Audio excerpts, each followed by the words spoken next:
Yo, welcome.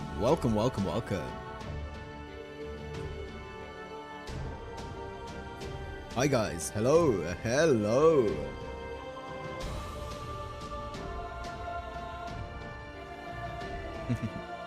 What's up guys? Welcome to the finale. We are ready to take on the big bad boss. Before that, obviously, as always, let's do this.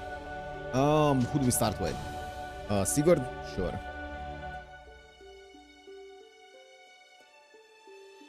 It's male. That's about it. Not a 5-star, not a saber. Male. Either buster or single target, but not both.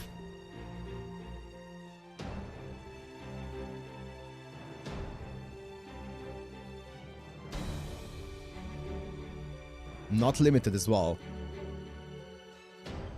I think he's... Ooh? Not a 4-star either.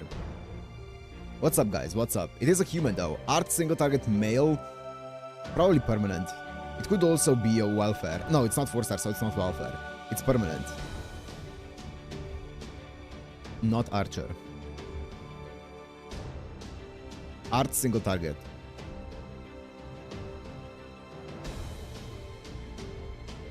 I'm pretty sure...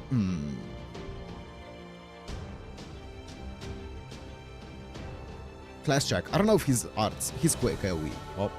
It's not a 3-star either? Bro, what are we working with here? It's not an assassin. Brr. No. I'm pretty sure... No. Or... Caligula, I'm pretty sure he's buster. I could be wrong, though. I think Darius is a 3-star.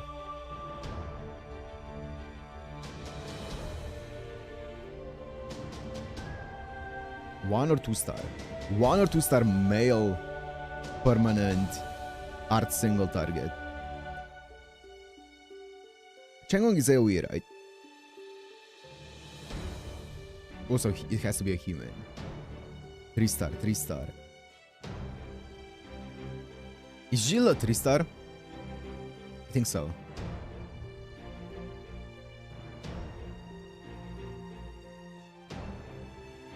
Four-star.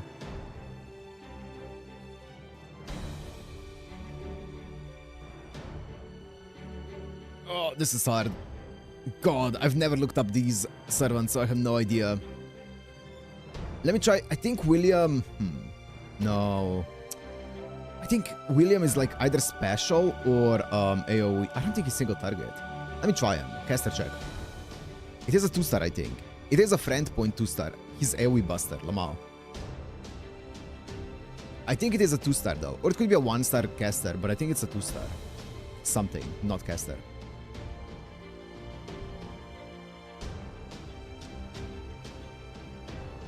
Now the question is, do I know who's a 2-star? Is Gareth a 2-star? Could be. Gareth is also female, so it doesn't matter. Hector?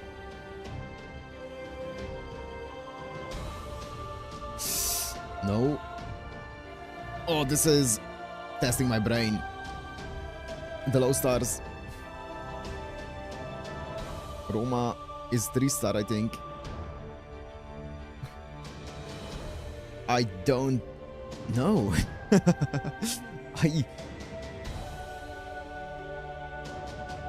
It's a rider. It's a 2-star rider, I think. It could be a 1-star caster, actually. But I think it's a 2-star rider. 3-star. 3-star. Georgios? I'm pretty sure it could be Georgios. I've never used Georgios' MP, so I don't know what his MP is. I'm pretty sure Georgios is a 1-star, though, if I'm not mistaken. I could be wrong. It could be a 2-star. Or one, I know.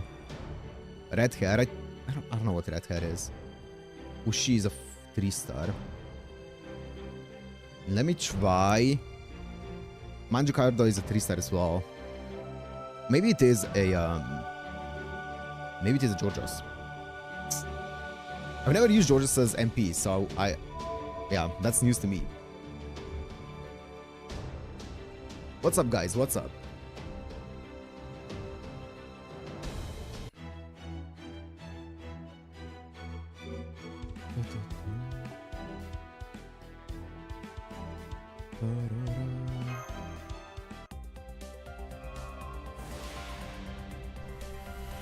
How confident are you on taking the Fire Giant?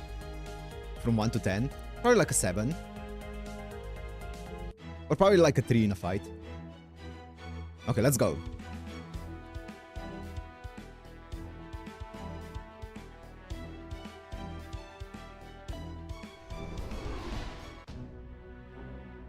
Jorah's MP applies the dragon trait to the enemy. Perfect for Siegfried. Oh, now that you say it, I do remember that. I do remember that now that you say it.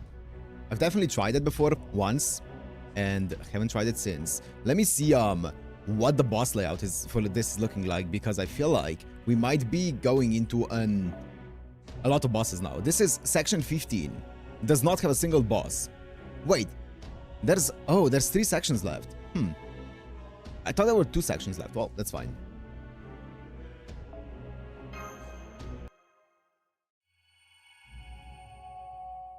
Bringing Twilight here once again, and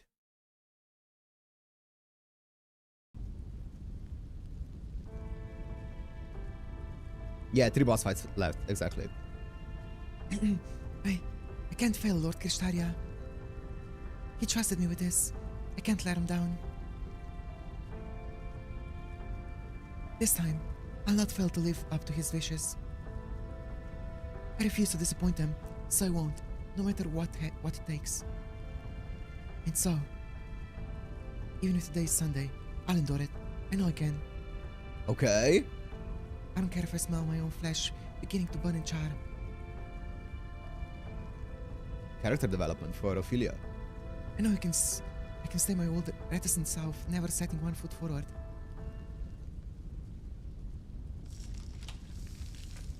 Ooh. It must behind what used to be northern Sweden in the Scandinavian peninsula. There, I have connected myself to the Tree of Emptiness.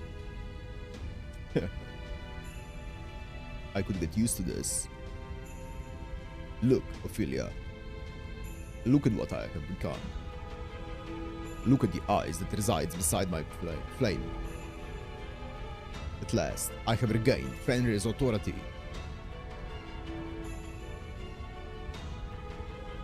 He was right. Something was different. Surtr changed from a being of pure fire to one of fire and ice. When I asked him how the fiery king of giants could possibly hold authority over ice, he told me he had long ago swallowed it. Yes. First, the beast of Ragnarok consumed the true sun, removing it from Scandinavia's reality. And then the giant of Ragnarok ate the beast? That's absurd. It's not even remotely realistic. But in this last bout, that is the reality. The giant of ice and fire smiles. He's pleased to have regained the power he lost. I can see wings growing from his back. Looking past the various possibilities, I see invisible dragon wings. Does this mean he's starting to manifest Fafnir? Oh, maybe we do need Siegfried to take down the dragon. Once he gains perfect form, he'll no doubt complete his transformation into a winged ice and fire giant. A hybrid of giant and dragon. I could see that making some sense. Is there someone who has a giant and dragon trait? Or someone that can hit a giant and dragon trait? That would be kind of cool. And then, there was the Flaming Sword, as the embodiment of several kinds of raging authority. He will slaughter the gods, and his kin alike. No. Don't think so? Then is the time. The true twilight of the gods. Götterdämmerung. Oh, he said the title! Will soon be upon us. As he spoke his words of flame, countless masses began to writhe around at his feet. So only supergiant or dragon, not both. Okay. They reminded me of children grasping for their mother, of maggots searching for light. There were seeds, a vast number of seeds. Yes, as if things weren't bad enough. He absorbed the Tree of Emptiness right before my eyes. Huh? He severed the tree's connection to Skadi. Slowly, he sank his thick teeth into it, and then, in an instant, he slapped it all down, rotten stem. Oh, okay. I see you, freaky. Using the Tree of Emptiness's power, he forced the spirit origin ascension upon himself and took back his past authority. It should have been impossible, yet somehow he managed it. Was it the Paper Moon and its ability to let one interact with void space? Is that how he was able to pile impossibility atop impossibility and consume the Tree of Emptiness? It should not be possible, and yet there it is, plain as day. I tried giving orders, but to no avail. The tree simply shed my control, and the queens of its own accord. You connected yourself to the Tree of Emptiness. No, you can't even call this a connection anymore. I don't know what you're talking about, Robert. You preyed upon it. It welcomed me. Though I'm sure the tree lacks a will of its own. What it did possess was the same heat that lies in all life. Yes, there was a fire deep in the heart of the Tree of Emptiness as well. Deep in the heart. It told me it did not want to be cut down. That it wanted to live. That it would not die. That it would not forgive. Or so it kept screaming. Life is nothing if not greedy.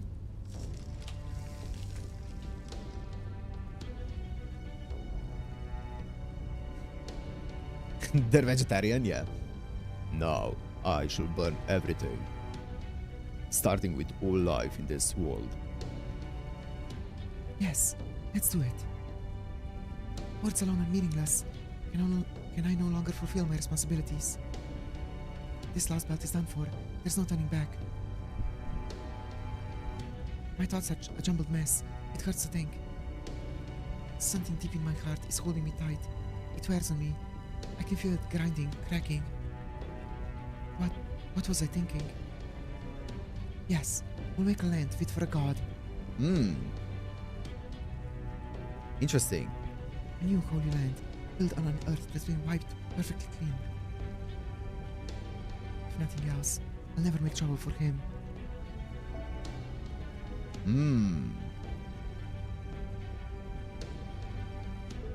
Interesting. Oh? Oh, nice and short.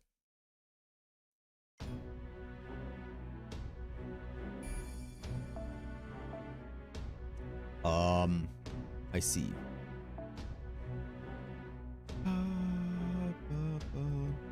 We're thinking 3 stages, probably. 3 turns.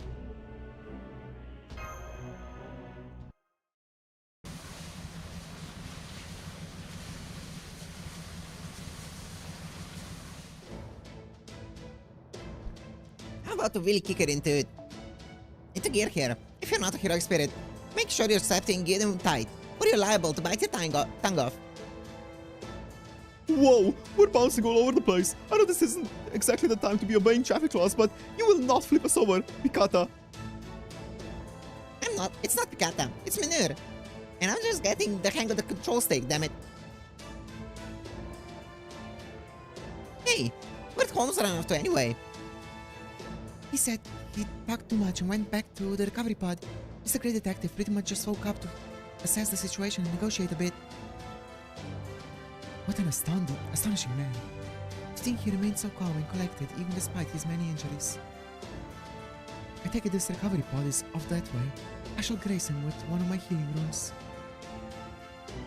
Wait, nice voice for Holmes? Where was Holmes?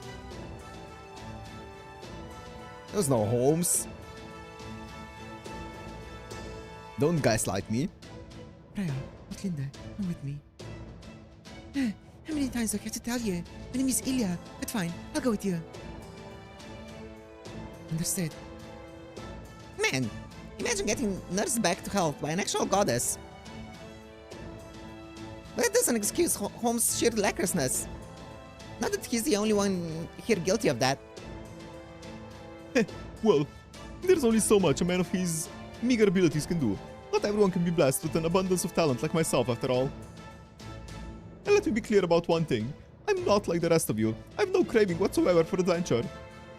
A good commander-in-chief always assesses the situation calmly, deploys the right people to the right places, and ensures his organization runs as smoothly as possible.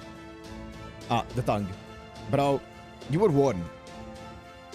Oh, fuck. I told you to be careful you don't bite your tongue. How are things over with you, Delivery Matt? I've heard what's happening on the deck. That you, Delivery Matt. Me? What else? I'm still blasting away at everything following us. As you can imagine, they're not letting up. The number of giants hasn't changed from earlier, but we're seeing more and more seeds. In addition to the flying types, there are also some running along the ground and trying to attach themselves to the border. I hate to keep bugging you while you're up there fighting, but this seems pretty important. You know the massive magical energy signature we saw up in the northern part of old Sweden? Well, I'm pretty sure it's Surtr, and he's heading south fast. You know what this means? He's coming to fight us. No, he doesn't consider us a challenge worthy of meriting that approach.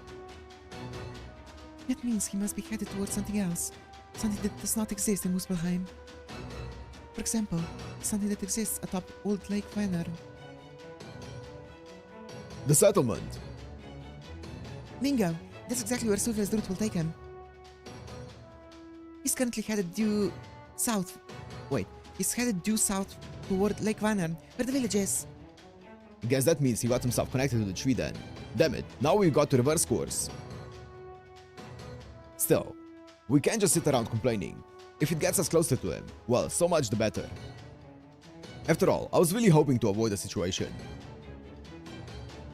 Would I have to try sniping at extreme range with my cannon because he couldn't catch him? Oh, I see. So in that respect, this has worked out nicely. Phew! I wish I knew why he was headed there though. That flaming sword of his is absurdly powerful.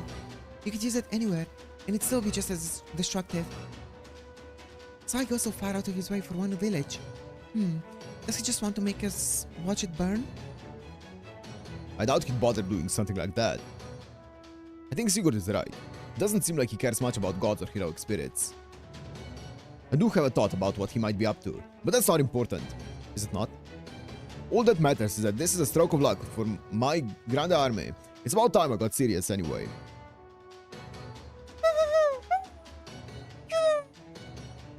He wants to kill himself from us. Maybe he's a good guy and wants to take the burden away from us, you know, of killing all these people. By doing it himself. Haha. Thanks for cheering me on, doggo. To be fair, it's not really like I've been holding back. But at this point, it's looking clear that I need to get really, really serious. Plus, I still got my trump card. Not that I'd ever play that in the opening act before things before things really get going, of course. More seeds and giants are bearing down on us. There appear to be several of them attempting to stick to the border. There you go. How do you want to handle this, Private? Push our way through. Let's fight them off. The core. Alright, gods and humans of the Grande Army, get ready. We're gonna punch our way through these things without slowing down. What's up, Manta Force? What's up?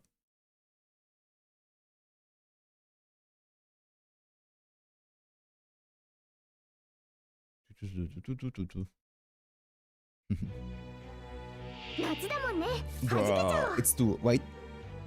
I think actually 2 is perfect here because I don't think I can one-shot these Tree of Emptiness with 1 Ash here. So I can just go both Ashes here.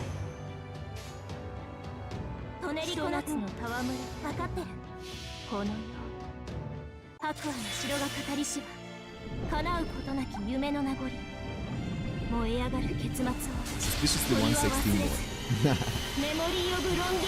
Yep. That's the one.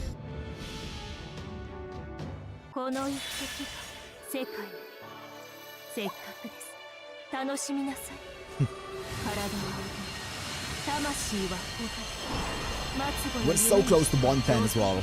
We're so close to Bond 10. We should probably get it today. On both Bakastoria and Ash, probably. Yeah. 十分楽し調子に乗るのもこれそこだ縁大冬の玉座光の愛希望白亜の城が語りしは叶うことなき夢の名残燃え上がる結末を Depends on the wheel. 鳥は忘れずメモリー・オブ・ロンディニング That's a lot of damage. コール・アバ我が記憶の底より湧き出で原初の瞬き最果ての極光 Get that essence. サマープールど詰まり Point 9. みんな頑張ったねじゃあご飯食べに行こうか Ash, yeah.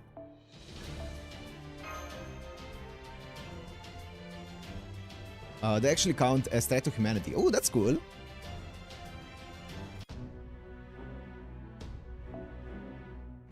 My Bakastoria likes the sound of that.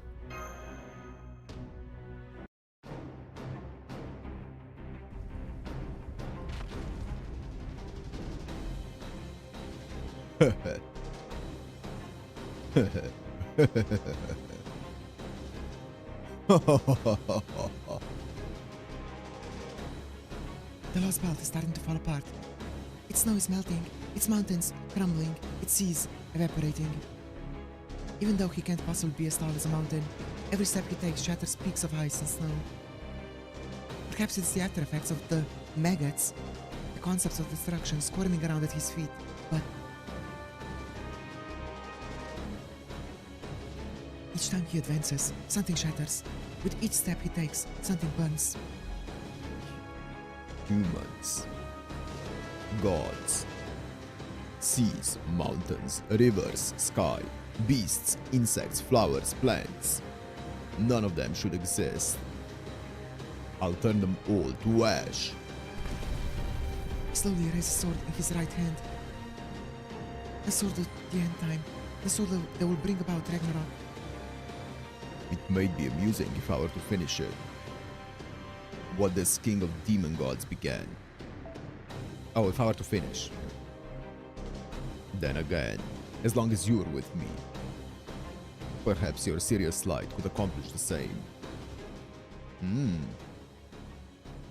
Was that supposed to be a joke, Surtr? You're destruction itself. You don't need me. You're wrong. I do need you. It doesn't matter. I'll never use my serious light to help you. That's the one thing I'll not give you. Favorite servant class? I don't think I have a favorite servant class. Which classes is Ishtar in again? She's a archer, rider, there's Pishtar as well. Those ones. Surely you have a man you love. Surely you have friends you have bonded with. But there's nothing you can do. Not even a holy grail could grant your wish. Love, bonds, none of those will ever be had in this world. So burn it. Join me. Help me burn it all. Yes. Yes, you may be right. Wait, let me see.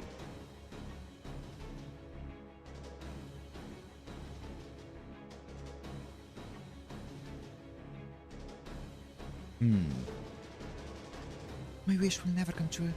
My feelings will never be reciprocated.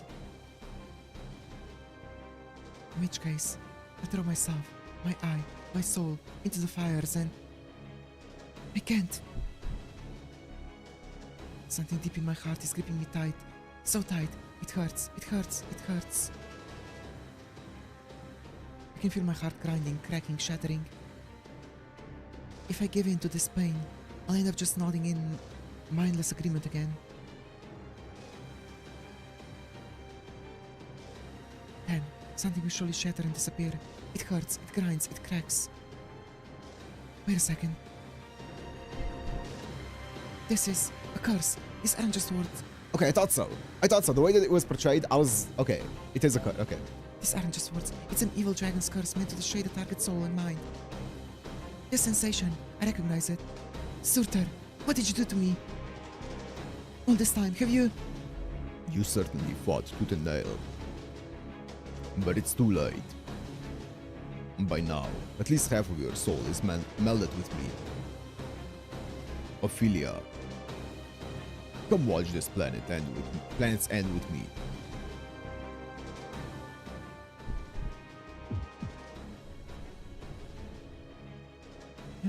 I'm cracking, I'm shattering.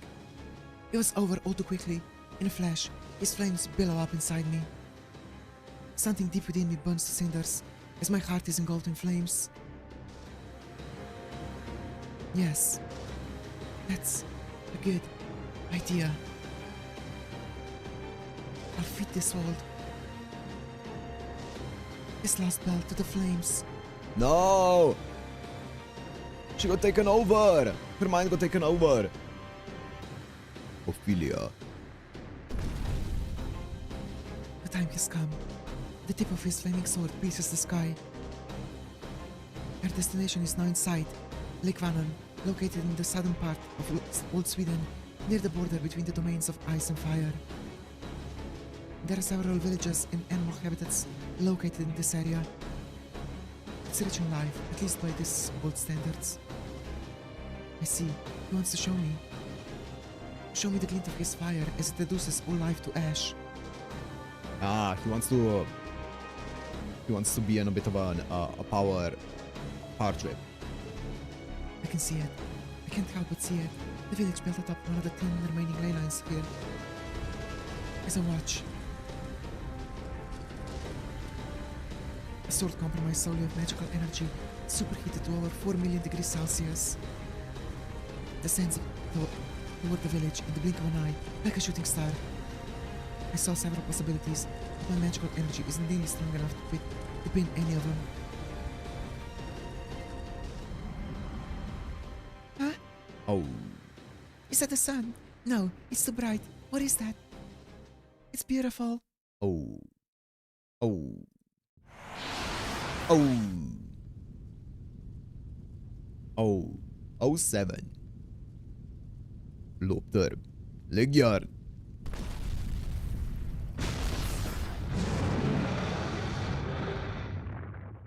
Oh 07. Whoa! Whoa! Hello? Bazooka! That's it. Take it all on. Magical energy and all. Whoa! Yo! Thanks, Berserker. Damn, this recoil is pretty intense. I can't hold it for long. Yo! Hello? I'm not even going to get a chance to take credit for swooping in just in the nick of time. Keep the backup coming, stepmother, Ortlinda. Understood. Activating White Swan Mystic Code. Lending assistance to Shadow derived from heroic spirit of humanity.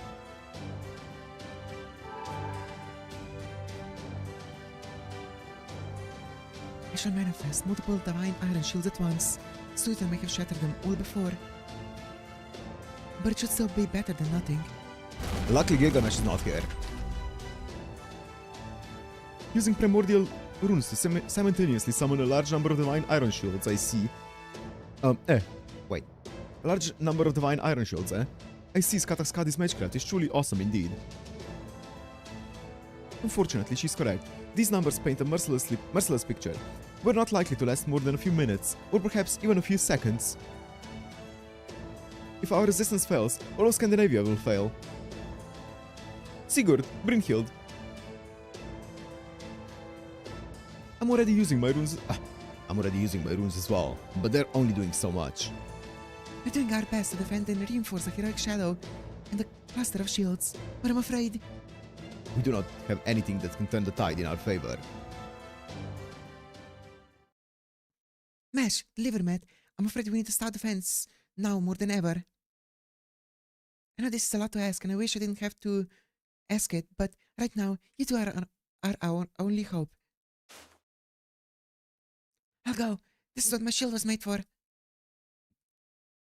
In fact, I was just thinking about how I was going to step in now that Ilya's power beat me to the punch. Setting Orthonex output to maximum. Auto maintenance functionality operational. Initiating Amalgam Goat's emergency expansion. Anti-flash defense ready. Sending you the Borders instruments now. This is something my shield and I are meant to stop. Your orders, master. Nod. Yes. Wait, stop, Debbie Servant Girl. You must not have seen these absurd numbers. Get it together, technical advisor. Why didn't you tell her? All she's doing is endangering her life. All she could do by diving in there is give our chances a minuscule boost. Bro, we saved the world once. Let us do it again, Gordolf. Have some trust.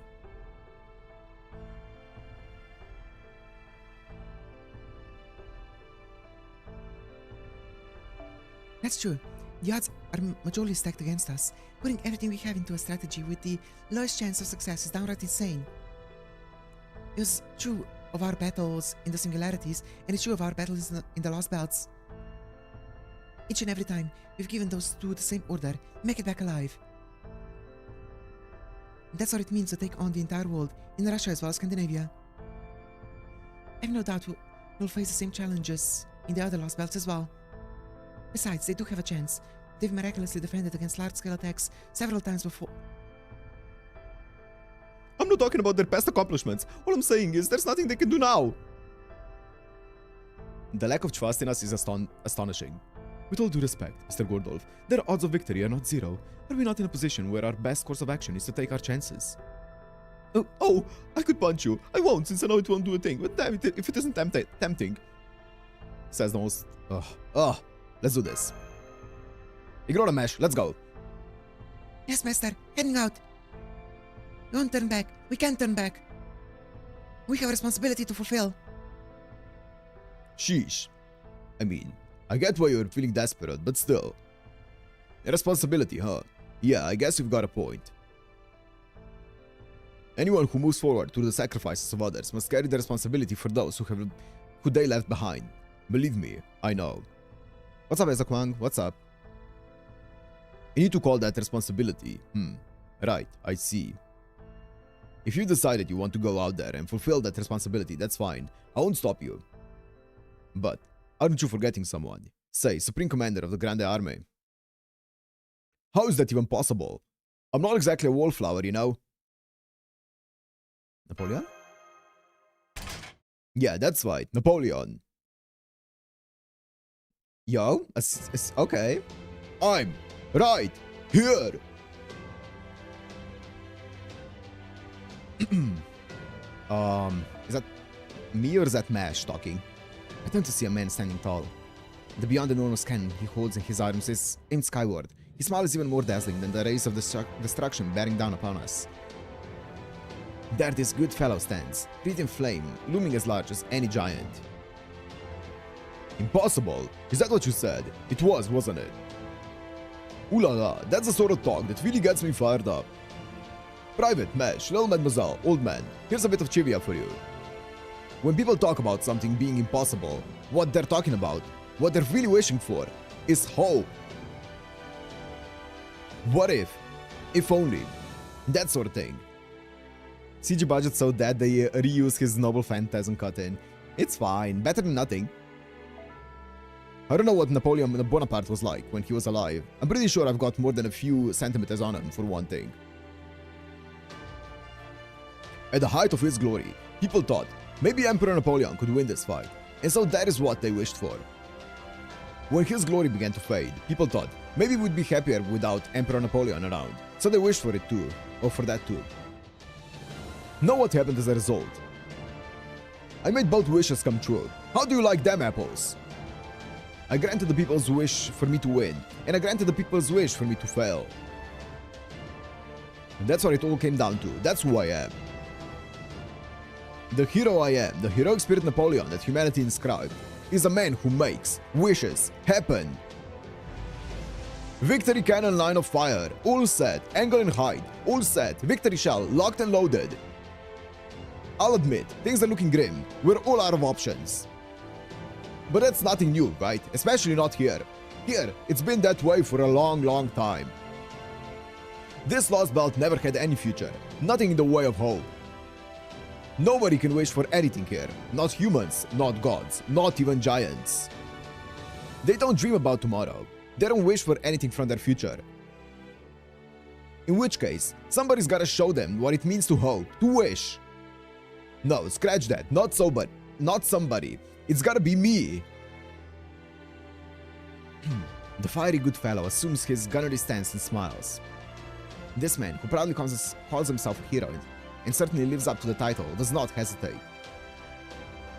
He points his cannon right between the giant king's eyes and shouts, "That is why the time has come to fire my victory rainbow.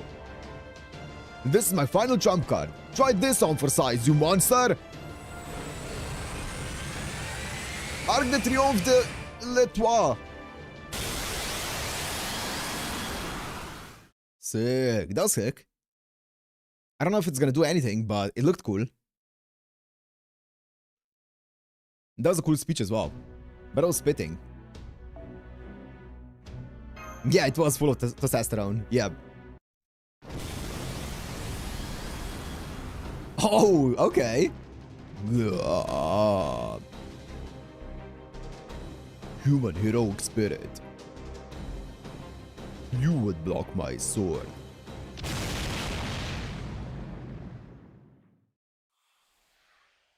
Yo!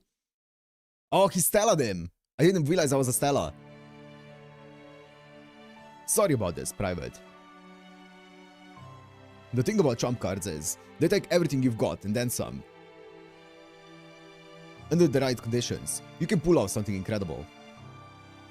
But since it comes to the cost of your spirit origin and spirit core, you can't do it twice. This is just one more possibility in action. At times, an unremarkable artilleryman from relatively modern times can stand beside a great hero of myth. Yeah, that's right. This is as far as I go. The rest is up to you. Keep moving. That's right. Move. One foot in front of the other.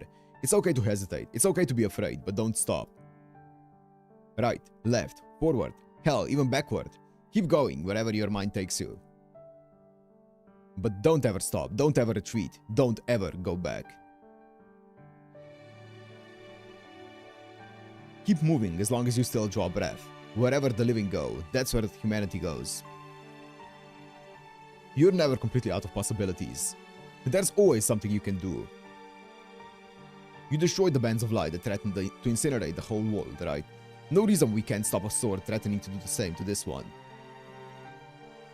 That's who we are. That's our history. Making something happen when all seems lost is what it is to be human.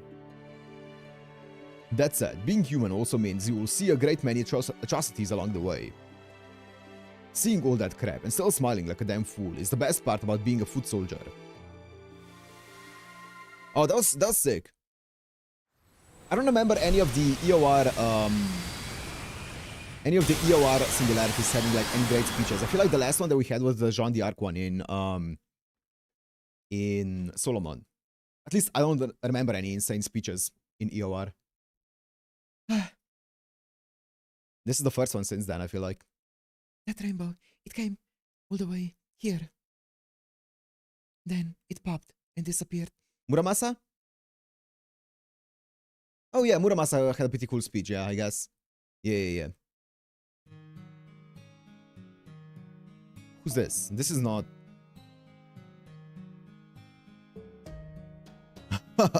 What'd you think? Like something out of a fireworks show, right? Did you enjoy it? Oh right, you're being eaten alive, huh? Guess I'd better hurry then. I've just about disappeared myself. At least I managed to get in one good speech before. Uh-oh, okay, I thought so. I'm not gonna last much longer. Kid Fergus. Now I've really gotta hurry. Phew. Ever forged a telepathic connection before? Not easy, I gotta say. Melt in CCC? Wasn't that a monologue though? That wasn't a speech. That was a monologue. I'm pretty sure. Wasn't it? Unless I'm misremembering it. Wasn't it in her head that she was monologuing? Good thing I still got my imperial privilege. You looked right at home in that castle, but Surtr's shoulder, that just doesn't suit you. But that's okay. You weren't able to move on, were you? But hey, of course you couldn't follow everyone else's lead.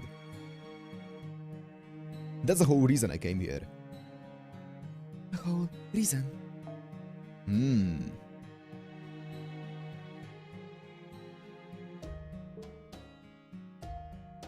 I heard a voice. Your voice. You wish for someone to save you. Isn't that right, Ophelia? I know you think that guy you love is perfect, but he's got at least one major flaw. He led you down the wrong path. He wasn't the right one to save you. Me, I've always had a big soft spot for damsels in distress, but you were one of a kind. You are so incredibly straight-laced, socially awkward, and diligent to a fault. Ooh la la, talk about a woman worth landing. Bro, calm it down, you're already dead. So that's why I really did end up falling for you. I wanted to see you smile.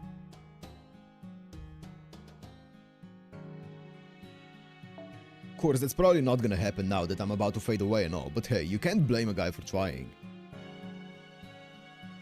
I might be a heroic spirit who's sworn to protect humanity, but I still wanted to grant your wish. I know you kept turning me down, but at least I can take that curse with me when I go. All servants are already dead? You know what I mean. I am all about making wishes come true after all. Make wishes come true. Even as my brain swims with fog, I keep turning those words over in my mind. Napoleon is a heroic spirit who makes wishes come true. Ah, I see. So he was trying to grant mine. Even though I was too scared to act, he heard me crying out for help deep down in my heart and responded. You could have just come out and said something, you know. In that sense, my beloved Josephine could still teach you a thing or two. She was a real good woman, my Josephine. True to herself in every way you can imagine. I wish I could tell you more about her, but I'm afraid it looks like my time is up. Be proud, Ophelia. Hold your head high. You're beautiful just the way you are. So it doesn't matter how you do it. You could stand up, fall in any direction, and still be beautiful. So fall already. Get down from there. Sitting pretty on top of the world is all well and good, but don't forget to smell the roses on the ground sometimes. It's a lot nicer down here than you might think, mademoiselle. Before I knew it, the fiery hand that had been gripping my soul had fallen apart. All of a sudden, my mind starts to work again. My consciousness, my sense of self, all come back to me. He broke in. Somehow he forced his way into the bond meant for me and my heroic spirit. He didn't even think twice about it. I tried reaching out to him through it. Once, twice, 3 times. He doesn't respond. We've lost the connection. Napoleon. Where are you going? Ophelia. You know, Saber, I have a dream of my own. Or rather, I did, though I didn't realize it until that nosy archer pointed it out. I may have helped wipe away proper human history, but that doesn't mean I want to turn the planet into ash. I hold my head high, as proudly as I can. And I fall. It could be forward, or it could be backwards. I don't know, and I don't care. Oh shit. Off the shoulder? My floating spell runs out, and I plummet toward the ground. As I fall, I try taking as deep a breath as I possibly can. The stench is unbearable, like hydrogen sulfide, only worse. Napoleon, you liar.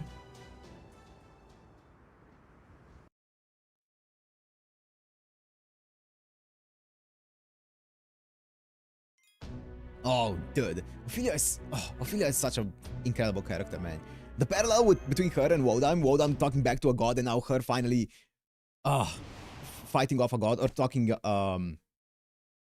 like, I guess, kind of like refusing to obey a god. Oh, Philia! I'm afraid Napoleon just... I know. I saw him. And I heard him too. He got me good. Right to my heart. Philia! It's a beautiful rainbow. I'm impressed. Never imagined he could show me such a possibility. Now I can see the things I've been trying to avoid, including what I'm supposed to do. Chaldeans in the Shadow Border. Hero spirits. Mesh. oh, the liver man. Nice to meet you. I know, of course I know. You're the liver mat. I didn't forget. I just blanked for a moment. I'm sorry. I promise I won't forget again. You're our precious Kohai after all. Swear to God. She's coming with us. And nobody is stealing her away. Okay? I know I have no right to ask this of you, but please, let me stand beside you, at least for now.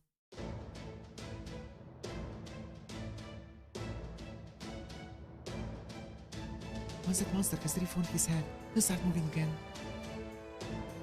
Now that it's absorbed the Chi of Emptiness, its only goal is to cause as much destruction as possible. The Chi of Emptiness extends its roots throughout any planet it's planted on, spreading its lost path's reality. So if we don't stop Surtr, he'll cover the whole world in fire. I didn't jinx it. I cemented it. That would be horrible. Still, as far as we're concerned, you lot are mass murderers who betrayed the entire human race. Gordolf, not the time. You're terrorists who perpetrated the greatest act of destruction humanity has ever seen. Still, these are very, very extenuating circumstances. Exactly. This is an emergency of dire proportions, and as they say, the enemy of my enemy is my friend. These are the kinds of choices you have had to make. These are the kinds of choices we have had to make to come this far, Director. Exactly. I don't believe there should be any issue with forming another temporary alliance. Just look at what happened with Russia. Yeah, at this point, I'll guess with whatever straws we can. Oh, alright, but remember, this alliance is strictly temporary. Nope. Once it's over, we're taking you into custody. Don't even think about trying to resist. Okay, as long as we're taking her, I'm all good. You know, it's hard to believe you're from the clock tower. Good grief. I suppose I'm in no position to judge. But you certainly are soft for a commander. I pity your subordinates. Still, I like that. I love you as well. I do not, however, love your Weight line. You should lose some weight. Damn, okay. Oh, does this mean you're my stepfather, mister? What? I mean, I'm not opposed to getting married, but I haven't even thought about children. Is it really the time or the place for a heartwarming story of family finding each other?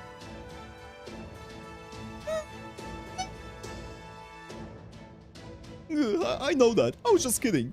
Even I've been known to try and lighten the mood at times. And in their case, they just lost one of their comrades, even if he was only sort of familiar.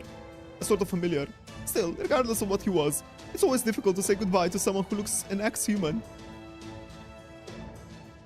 Yeah, Napoleon gave us a good send-off.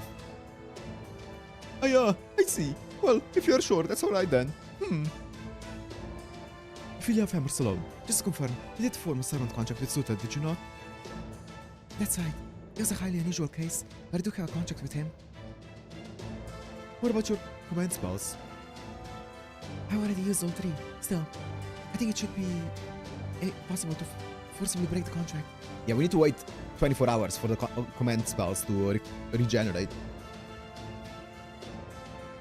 That would be a great help. If you could do that, it would render him just another servant without a master. Am I correct that he does not possess any special abilities such as independent manifestation or independent action? You are. And he's also used his flaming sword once. That's enough magical energy to release a noble phantasm's true name. Aha! And since he used that much magical energy... So he's waiting for the wound Napoleon inflicted on him to heal and preparing to make his next attack, Now I understand. That would certainly explain why there's been no second strike. No, I know, Robert. I'm kidding.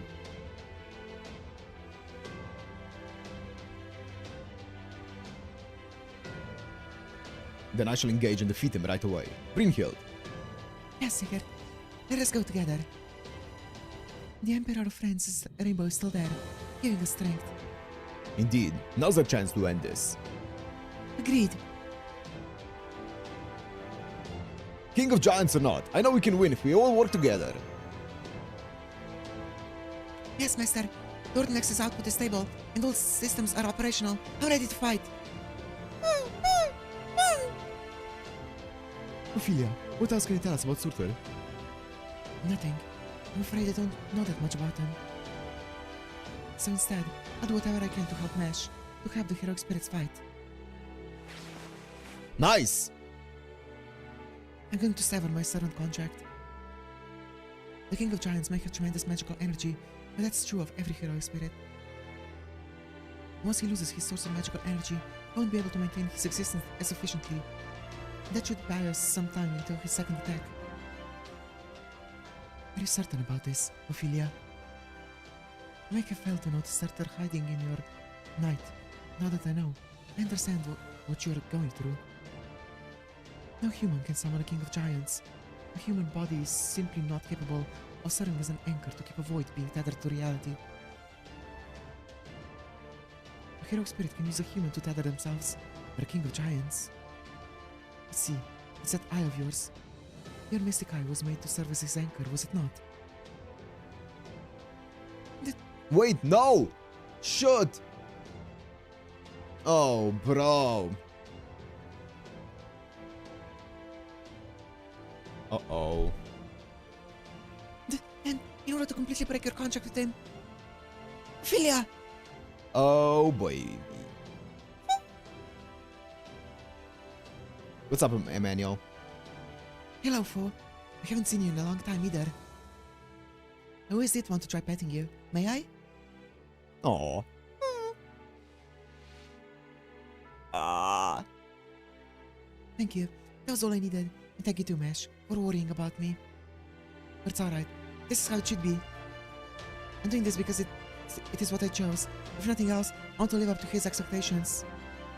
Oh no. You know how valuable this eye is? Are you gonna just squash it? This is like $500 million.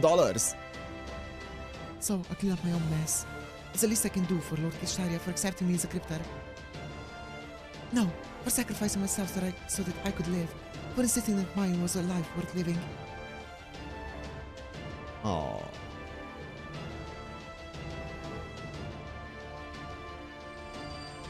Woo!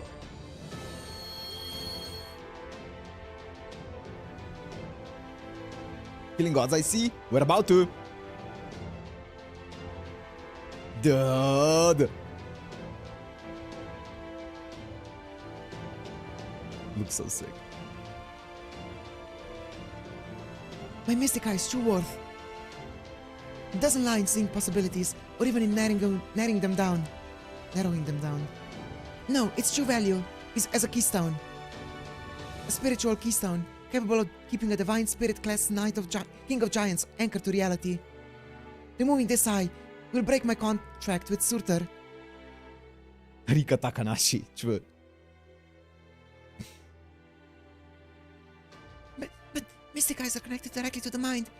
They need to be removed carefully or else... The surge of magical energy will end up destroying your brain. Ophelia!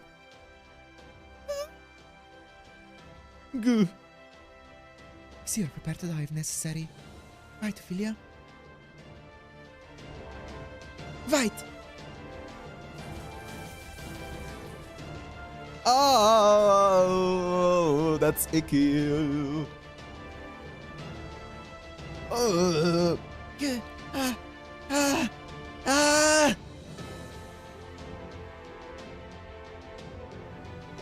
Ophelia!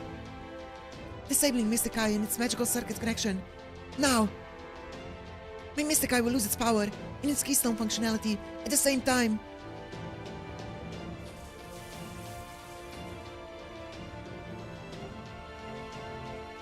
Ooh. Ooh.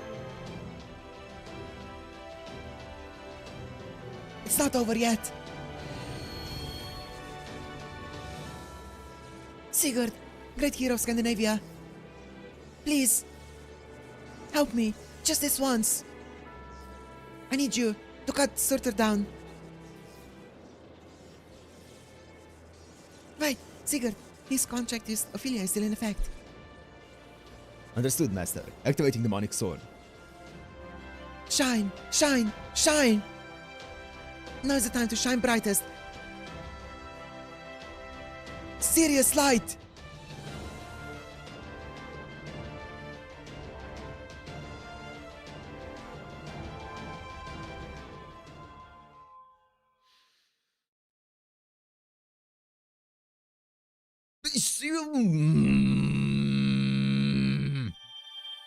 Bro, they're doing cliffhangers in this now? Beyond the gaze. I'm pretty sure this is a boss. Also, what are it? Oh my god. Boss? Section 16, and I think this, oh god, it's Shimosa wheel. Oh my god. Oh, that was so hype. That was so hype. God damn, okay.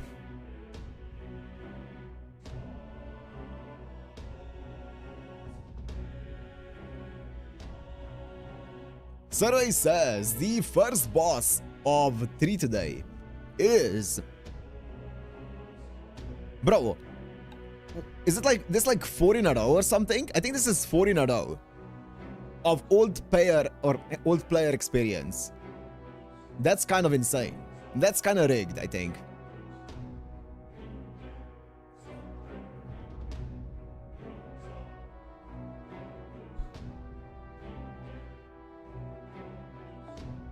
Oh, rigged 100%, yeah. Okay, this does not look like a first player or first year player. Jerker, no. Wait, what's my filter here? Okay.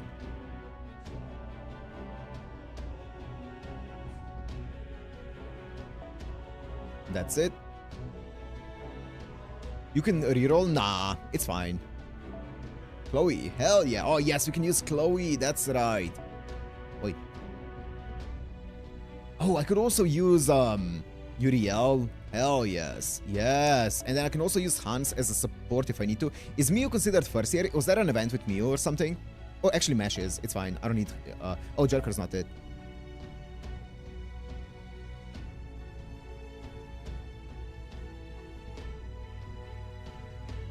Yeah, is Miu not yet? I'll have to check. And that's fine. I can just use... Not Bargas, that's for sure. I can just use Kintoki as an anchor.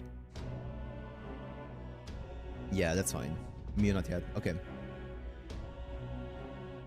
Maybe it's Hans. Or it could be Arash for just one thingy. Actually, I'm actually down for an Arash.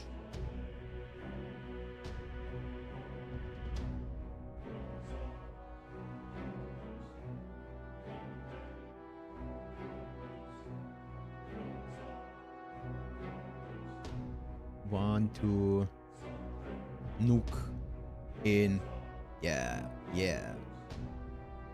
Now the question is Chloe? I feel like Surtr is probably male. The problem is I have a sneaking suspicion that he's gonna have mental debuff immunity. So I feel like Chloe in that case is probably better than. Miu's after LB3, okay.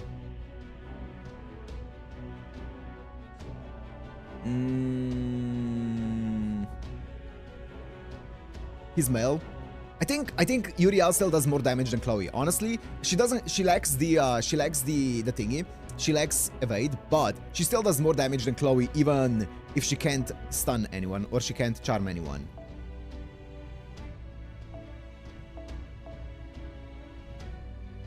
Where's Chloe? Not Chloe. Ilya. Take this one. That's fine. That's fine. And you can take the other Ilya one. Not Ilya, Miu. 60. Wait, I'm gonna save this here. But what I'm gonna do here, I just want to check just in case. Do I have enough いや coins? いらっしゃいだねマスターくん I don't. How many coins do I need? How many do I have? 76? Not even close. I would need to bond farm him. Oh my god. I don't want to bond farm an Arash. A chaotic evil, male, earth, giant, super giant, dragon, humanoid. Great.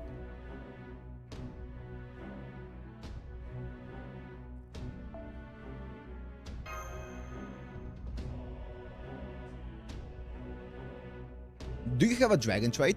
Like, oh, I can't check. Well, I guess we'll find out in combat. I'm gonna pray that he doesn't have mental debuff immunity, but I'm pretty sure like every single boss from here on out is basically gonna have a mental debuff immunity, so who cares? Beyond the gaze.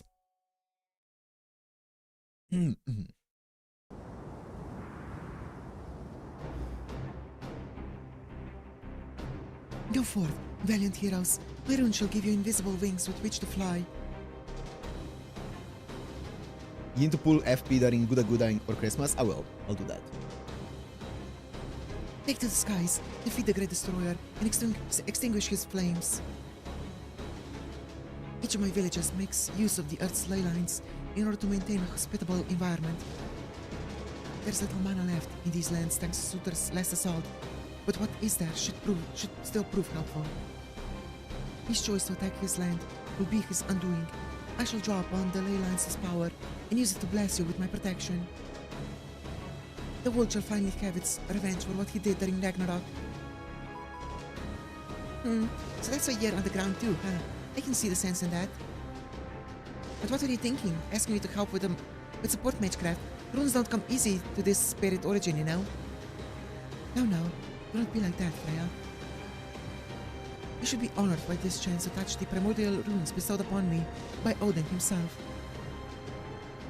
Oh, fine. I'll back you up with Loki's magecraft. Just don't expect a miracle or anything. Mash, Delivery Mat, Sigurd, Brynhild. We've got a good view of everything from here in the border. So far, Surtr has yet to do much. Don't start attacking him until you're within at least 100 meters. Got that? Speed is of the essence. Need to take out his spirit core before he has time to regenerate. Got it. Understood. Maintaining flight speed of 200 kilometers per hour. We should reach the target soon. So, how's Ophelia doing? Mesh Kirielite, Ophelia gave me a message for you. She says she's sorry she can't be there fighting beside you, and that she's praying for your victory. That is all. Understood. Is there a hope we can talk again after the battle? Hold on. Thank you. Let's do this as quickly as we can. Thank you, Master. I'm going to increase our speed. Please hold on tight. We've reached our destination. We're now approximately 100 meters away from Surtr. How impudent. How annoying. Fragile fools of proper human history. Seeing you buzzing around like pests displeases me. Clearly, I must remind you of your place. Human, heroic spirit, you are all merely fuel for my fire. Be wary, my love. Surtr is about to unleash his flames upon us. I know. I'll simply have to meet him with the power of the true sun. Let's go! Demonic sword released. Demonic sword complete. Surtr, you may have made yourself at home in my soul, but you were unable to properly wield Gram. Now let me show you its true power. The fact that I remain under Odin's protection means that the gods' love endures. Once I've cast this blade, you'll know why Bulwarker means the one to bring about disaster. My ultimate technique is ready. Demonic sword of the sun. Now's the time for it to wreak destruction. Let's go! Bulwark Gram! Woo! Okay. Sick! Grrr! Ophelia!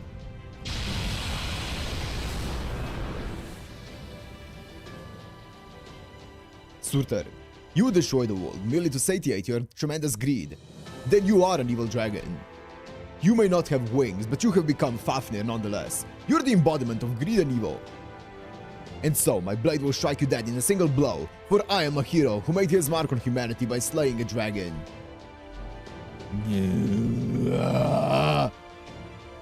Your demonic sword cannot hope to... I just got a message from Ophelia. She says Surtr's connection to the Tree of Emptiness has been severed. What's more, we've got confirmation he dropped the paper moon when his head was destroyed. Nice, thank you. There's a chance to retrieve it. Hurry, we won't get another. I trust you can hear me, proud warriors. Do not give Surtr time to regenerate. I expect we have no more than 2 minutes before he begins rebuilding his form at an alarming pace. So this regeneration occurs automatically in response to his spirit core being threatened. I see. Scotty certainly does know him well. Very well. You heard Her Majesty. Hit him with everything you've got. Got it. It shall be done. It's all up to you now, Miss Kyrielite, Mr. Deliverman. Whew, the LSD. Port next. Maximum output. Full functionality released. Heading bunker bolt for maximum output strikes. Master, Mash Kyrielite, good to go. Ooh la la, I'm not saying that. This is it. Don't hold anything back. Understood. Initiating combat.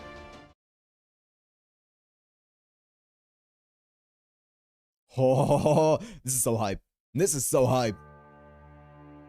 Don't have debuff immune or mental debuff immune.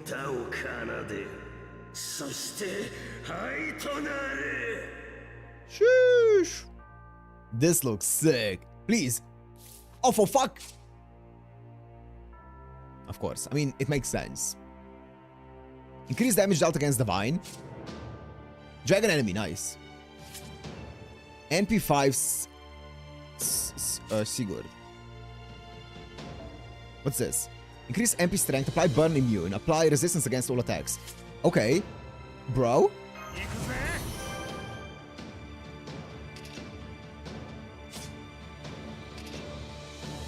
Guts 1 time 3 turns. Critical stars drop rate 1 turn. Apply debuff immune for a single enemy. There's a part of me that kind of wants to actually go this Arts Chain, but just to get the Arash thingy up, but also maybe not. Because there is a very good Sigurd chain right there. Debuff immune 1 turn. Okay, so my Sigurd is my my way to victory.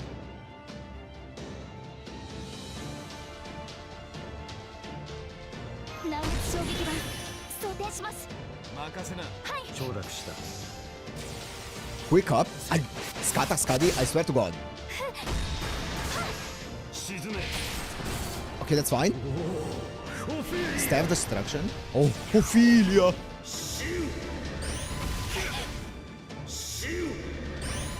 Nice.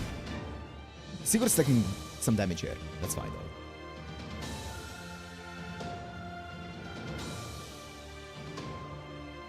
I probably want to overcharge him the most, right? Yeah. I can break him here easily.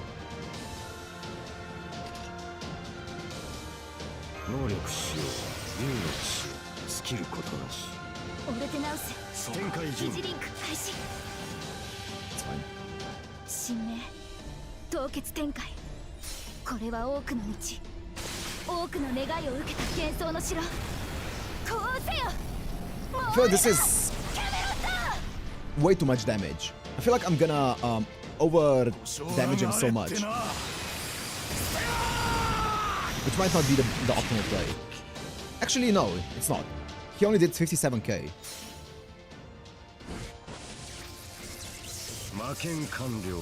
But this is MP5, I think. I love Sudaken. Holy shit. How much did that do? He hit 150k. Okay, it's not actually as much as I thought. I thought I was gonna do way more. That's fine. Nullify buff? Okay, that's fine. Once. That's fine. Stop! How many? I have guts. Okay. This is my critical strength 3 times 3 turns. What's this one again? Critical star drop rate. 1 turn. Apply debuff immune. I'm just gonna do this on myself. Actually, it only nullifies. Wait, how many nullifies did you give me? Immune to buffs. 3 turns. Wait. Fuck.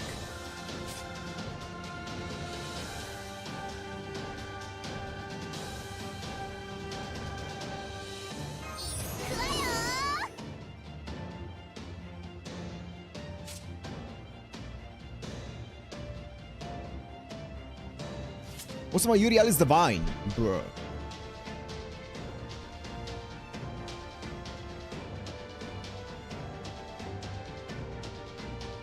I have guts.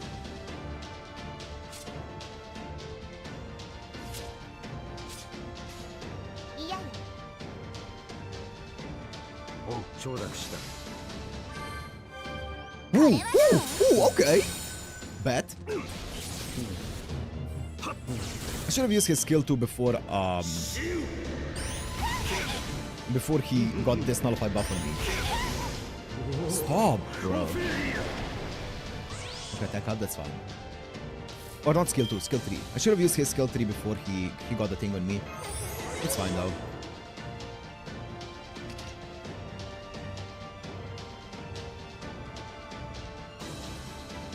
I think this is gonna do decent damage. I'm just gonna do this because I want to do as much damage as possible here. I also have crit up on her, which is nice. Ooh, what did I do? Oh, one of the thingies. Oh, the debuff thingy. So it's still not gonna land, but my attack down lands because of that. That's nice. Crit? I don't think crit is enough to kill. It shouldn't even crit.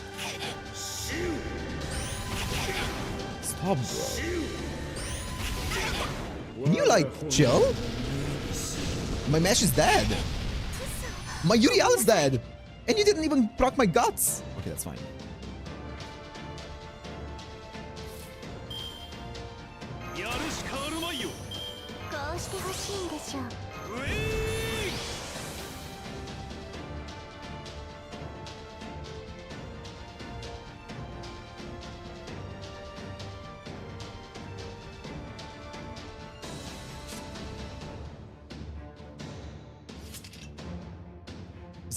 That's a mental debuff. I'm pretty sure, but I'm pretty sure it can still land, right? Because it's like 500%. I know it's awkward because of this, but my guy doesn't have the thingy anymore. Let me try. Fuck. Okay, that's fine. I'm just gonna MP with him then because he's gonna die here either way, right? He's also immune to buffs.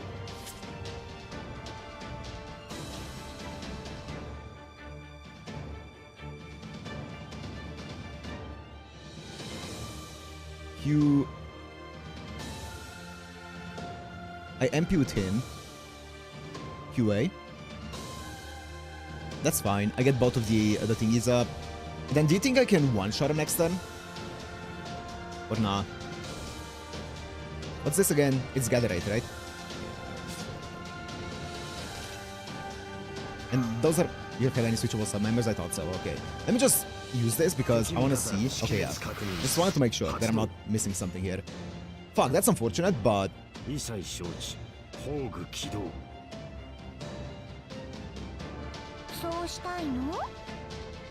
mean, this is more damage actually, but... I could just go... I want to get my Lancelot MP up. Yeah, that's fine.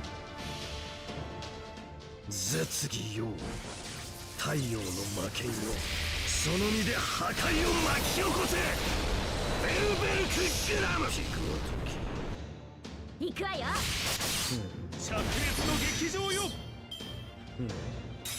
did forget that I get the heal, but I'm pretty sure the heal doesn't do anything. Skill seal. You motherfucker. Oh fuck, that's really bad.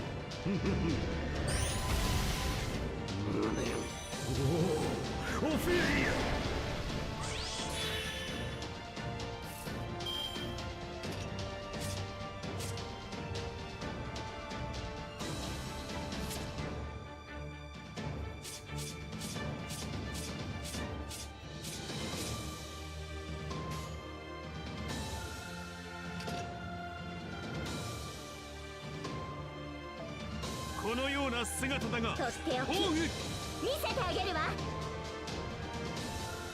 Why can't there be a... Why can't there be a art Chloe, an art Chloe thingy here? Because I'm pretty sure it's not this. It's this. It's this. It's this. Because Chloe is my only. 輝きは皆物ごとくだんだんと燃え盛れ我が聖剣アロンダイトオーバーロード That's not bad damage. 40,000. And the reason I did Chloe second is because その両力 I want her to MP after she gets the damage thingy. The damage, extra damage taken. The overcharge on Chloe doesn't matter, but still. Is this kill? Does this kill?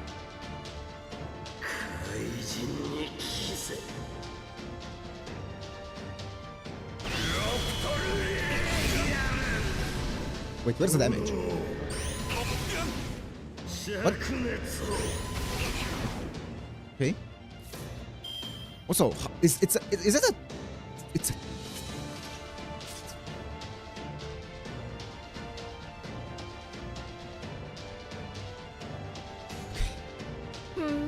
そうしたいの行くわよバイバイ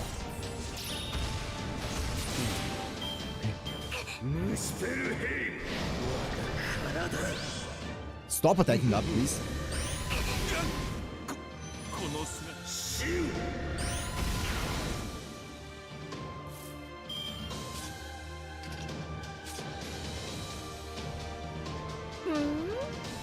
そうしたいのいいわ This is most damage. バイバイ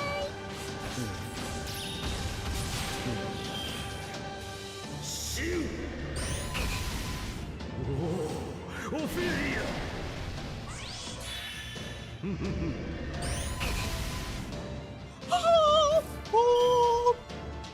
そんなに見たいのこうしてほしいんでしょ Fuck と off. っておき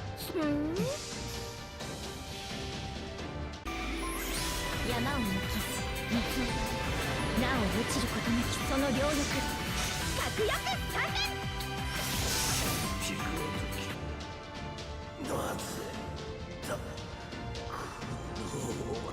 Bro, I felt like I played that so bad, probably, but we brute force this shit. We brute force this shit. Who cares about playing good? ちょっと疲れちゃった Ophelia! お願いねマスター Woo!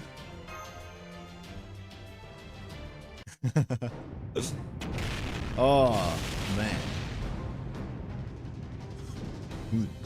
How? How could I? Ophelia, Ophelia, Ophelia! Ugh. The healing pattern really came in clutch. Thank God for that. Am I truly going to die in human hands? How can a mere human skill fire? Who dares attempt to extinguish my flames? Oh, whew. It's you. His MP did less than his normal. His MP is so bad. You're the key, Master of Chaldea.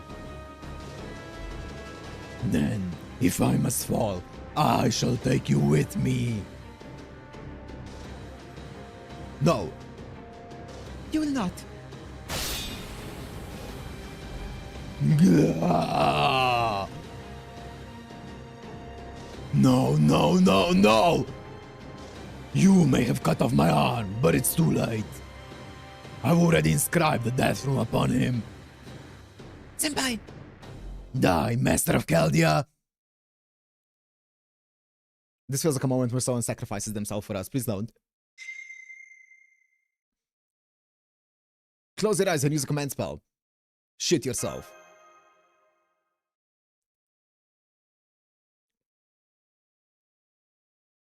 As a mystic from the Age of Gods, the Death Rune's effects are absolute.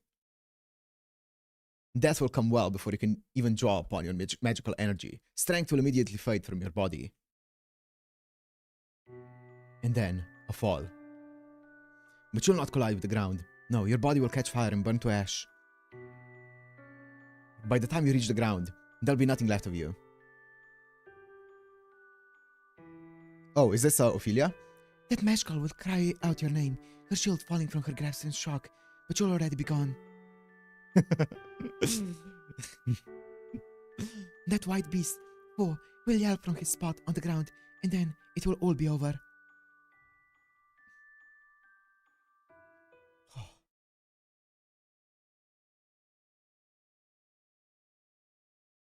Oh, that was hype. That was hype.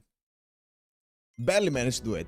That Sigurd was so squishy. What the or yeah, he was not squishy necessarily, but he was Wow, X section 16 does not have any more bosses. Okay. I thought that Sigurd's gonna like one-shot everything, but like not really. He just stood there menacingly.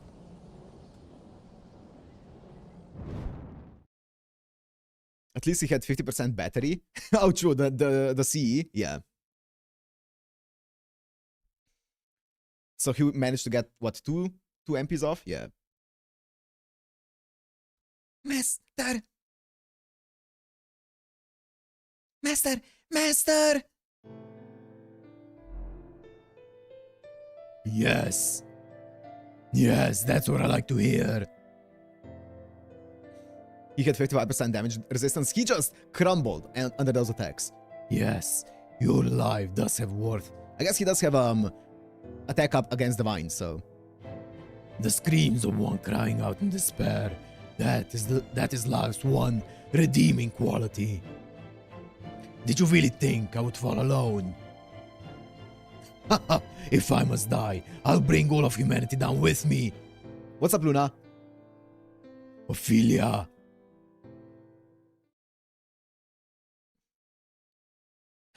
No, you don't. You'll not take anyone with you. What is it you see, Surtr? What? What a pleasant dream you appear to be having. I pity you, King of Giants. Yo, she put him in a genjutsu. Oh, what's going on? As soon as Surtr pointed his finger towards Master. It's like he just froze in place. Wait, I've seen this sort of thing before. Brainhill must have used a reality distortion rune. Surtr is no longer strong enough to resist my runes. He must be having a lovely dream indeed. Yeah, exactly, one reason. That damage, I was expecting him to pop off with that MP, but he did just enough damage to break him, basically. Just a bit over. No doubt it was a dream of burning someone or something to cinders. Brynhild, it's time to end this. Yes, my love. Let's go.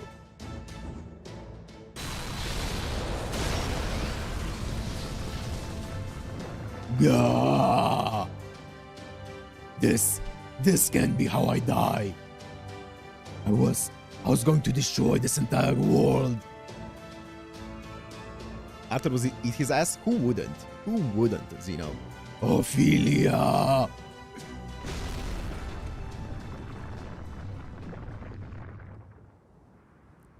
His death cry staying out. The fiery King of Giants crumbles away under many watchful eyes.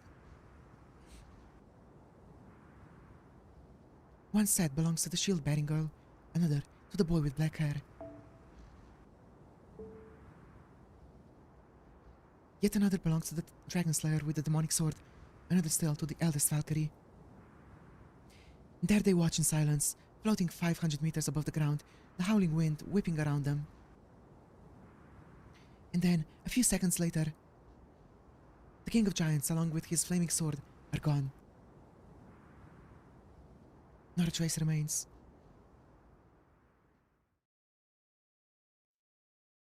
Whoa. I had lost all hope.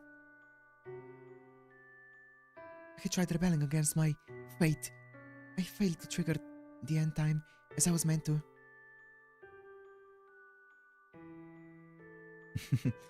Now, all I could do was seethe, waiting for my world to be pruned away. And then, one day, Oh. Oh, my bad. Now all I could do was sit, waiting for my wall to be pruned away, and then one day, she found me. I am. I am me, a woman who was supposed to die in a world consumed by flame. She saw me, like no one else had. Bro, I can't. Not like no one else had. Who are you? Maybe it was no more than coincidence. Maybe she was frightened of my destructive flames. Well, that's not how the legend goes. According to myth, your flames consume the Norse Age of Gods, but it's followed by the Age of Humanity. But that was the first time something Unexpected had happened in my life. Something that wasn't part of my fate.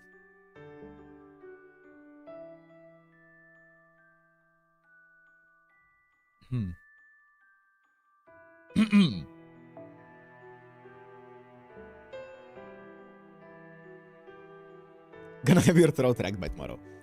It was a genuine surprise. I see. You fell too.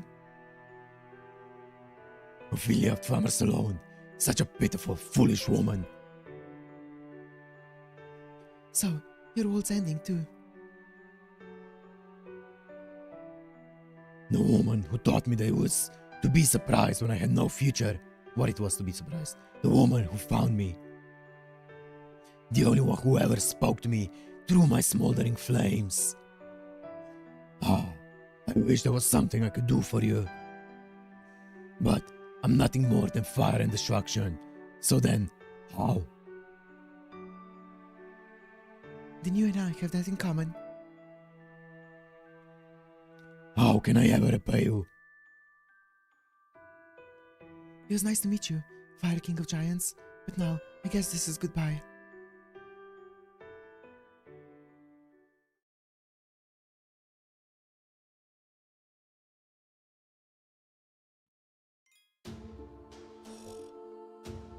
Oh.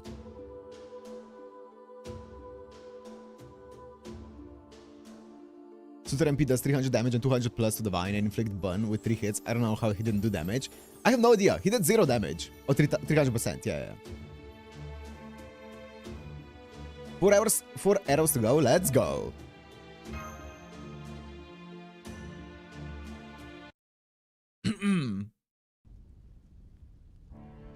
Uriel's attack down. I guess so. I guess that one did a lot. My time has come. Come, my love. That's the only thing. Indeed. Our magical energy is all but spent. It seems this is as far as we go. 07. To the best couple in Fate so far. Sigurd, Wingfield, you're both burning. Watch them until the very end. We reached deep into Surtr's core during our attack. We knew doing so would burn us to ash. You need not concern yourself with us. I'm sorry for dragging you all into this. Or for dragging you into this. Brynhild, my love. Can you do an edit of this one where you have a Batman mask when doing Surtr voice? That would go kind of crazy. Not at all, Sigurd. I only did what I was always meant to do. I'm overjoyed. Never could I have imagined an opportunity to wield my spirit at your side. I could not ask for anything more. It's like a dream come true. A dream I never dared to let myself even hope for. I'm ready to fall to your spirit any time. Should we ever meet again, do not hesitate to kill me. What a line. If that is how you express your love, then I shall survive and prove I love you all the same. Ah yes, the guts. Martha. Alright. Delivery mat. Mesh. This is where I must say goodbye. Thank you for bringing me with you on this wonderful journey. If I should ever see you two again, I hope I'll be able to help you once more.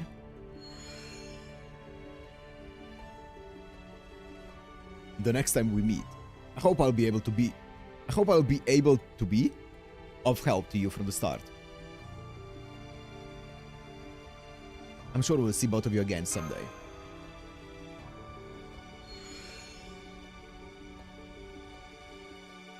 The reason why he has guts on his kid, just to survive his wife. Oh man, that's a sign of a long marriage. Sister!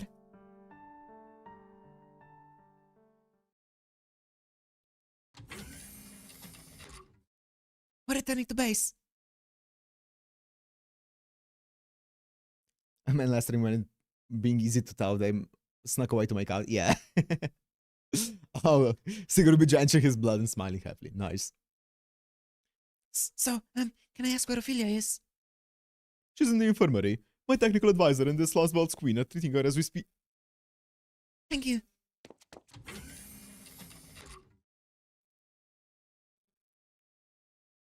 Serious light. The most powerful ability given to the cryptors. It's their trump card. Yeah, what exactly did that do? What? No! No! No, I'm gonna be pissed. But the cost of using it is their life. And there's nothing that can be done to avoid paying that price. No, she has guts. Trust, surely. It matters not how many salves or medicines are administered, or how effective a mystic code may be at healing. Not even the primordial runes can help. If one makes full, unadulterated use of their power, as Brynhild did, it may be possible to gain a reprieve. No, Robert, I'm not. But even that could buy her no more than a few minutes at best. Stop the cap. Unfortunately, that means... No! No.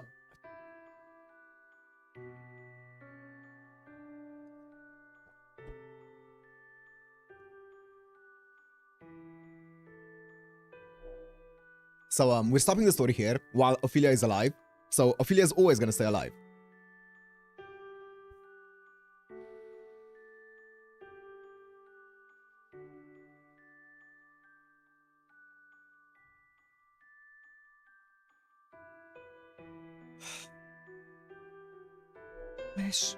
Mesh? Here, Ophelia, we destroyed Surtr. It's all thanks to you. You're amazing, Mesh. You actually defeated that thing. I guess I can't blame Kadok for losing to you anymore. Neither of us ever had a chance. I wish I could see you grow even more. But I can't. I'm sorry, Mesh. I can't betray Lord Kirchtaria, and I don't want to. That's all. Hey, Mesh, you know what? I may not compare to Brynhild and her love for Sigurd, but for me and Lord Kirchtaria, I know. I admit I'm not familiar with exactly what it is, but whenever you stare at him, I could sense it was with the same sort of romantic feelings I've seen and read so much about.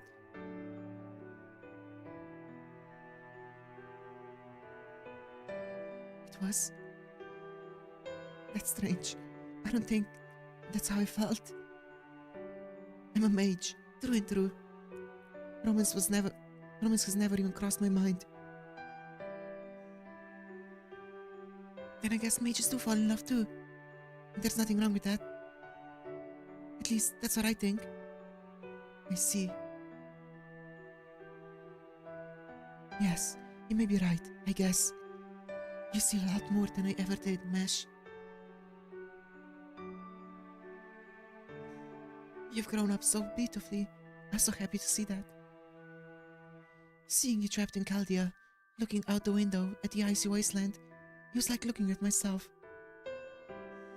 Though, of course, I doubt you're pleased by the comparison to me back when I lived in fear. I always wanted to be your friend. Please, keep going. Keep moving forward, Mesh Light. Yes, I will, Ophelia. I promise, we won't stop for anything. I'm sure we'll find a way to protect humanity, to survive, and to save the world. Yes. You all just might be able to do that. Though, I have to admit, I have mixed feelings about that.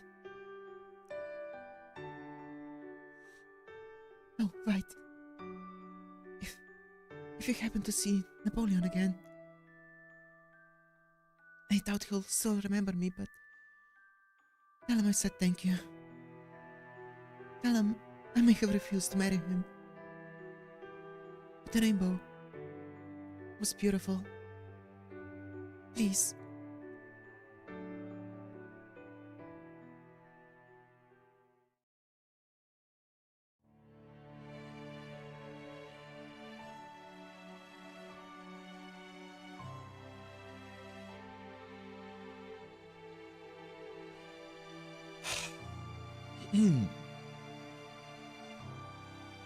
Well, this is a fine pickle. So you don't believe I'm sincere about my proposal, huh? You don't believe it was love at first sight. Alright then, how about this, Crypter? Before the Spirit Origins time's up, I'm gonna give you the best present you'll ever get. I hope you like surprises, ma chérie. No, thank you. I'll pass. Besides, aren't you already married?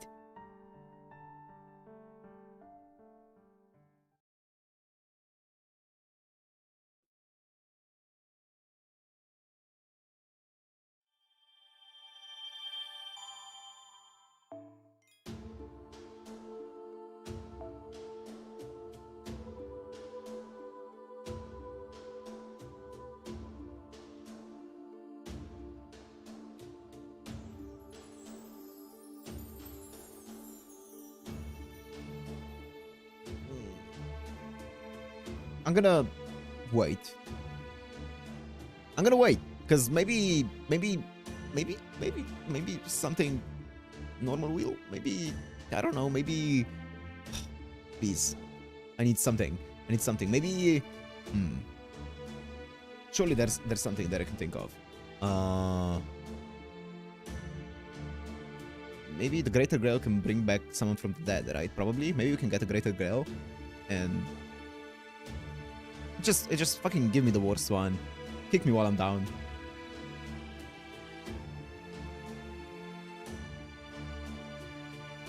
All defensive disadvantage. Bazooka, Assassin, Archer.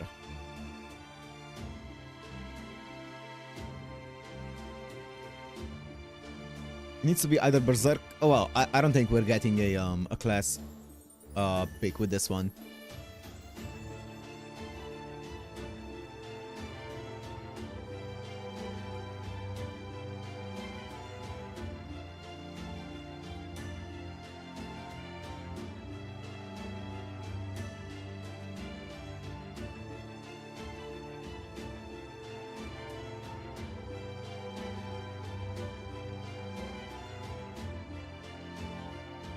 I mean, I'm probably going like basically full Berserkers, right? That's a defensive disadvantage, that's for sure. And then who from the extra classes would count? Is Pretenders, I'm guessing, count? No, they don't. They're not defensive disadvantages. It's only Berserker, Assassin, and Archer. Go buy Ophelia C in the shop after this, LB. Yep.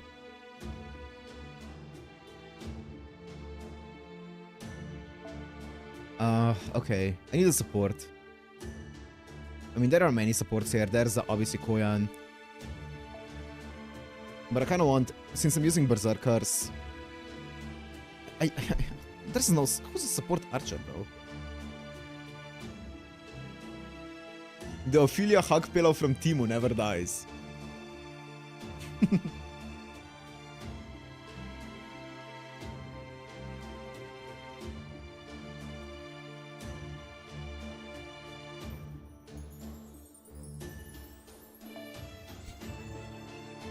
Santa Nightingale.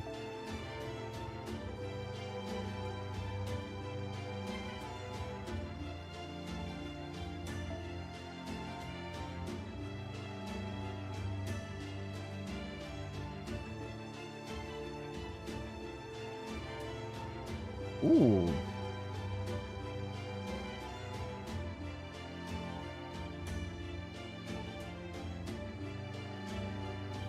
Decrease defense. Remove attack blast, remove poison, curse, burn for all enemies. That's actually a good option. Wait, let me first just see what my team is gonna end up being before I actually make a decision on what support I want. Because I want to see what my actual team is gonna end up being for this. Let's just pick this for now. And now let's make a team. So Archer, Berserker, and Assassin is what I can use in this one.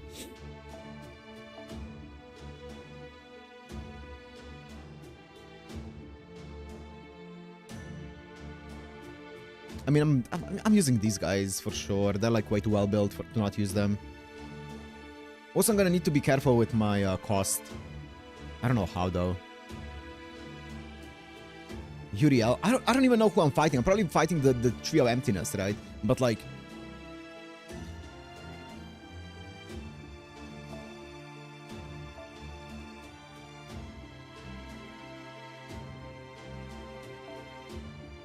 Lubo.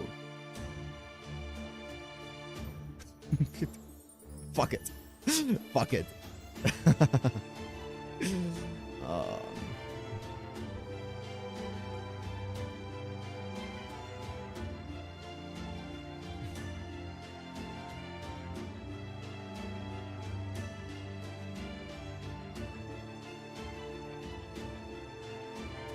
Okay, Astral Lens should give you an obvious answer. Oh! Oh. Is it, Skataskadi and Ortlinde?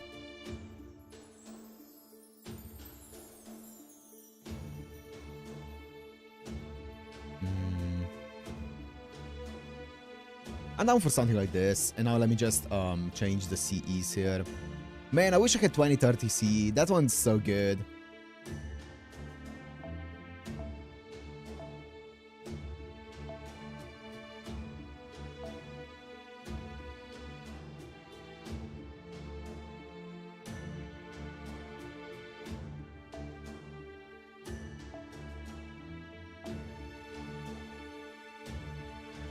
Ophelia Caster and use Surtr Lancer.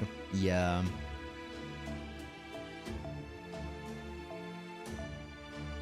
There's not a 3-star for this.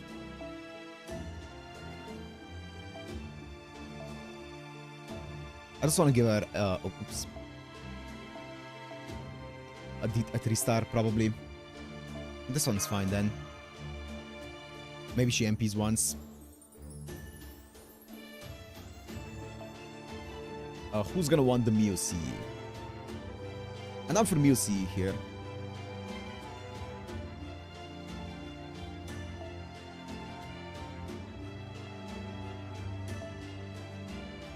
I don't even think that one's the best. I think actually, I think the Patsy one might be the best one.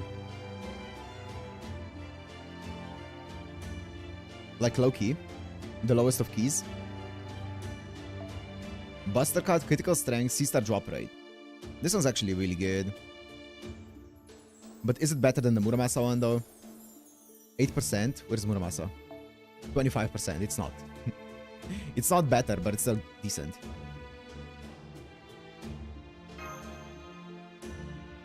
This is fine, this is fine. I don't have the cost for this. Okay, so yeah, it is Patsy.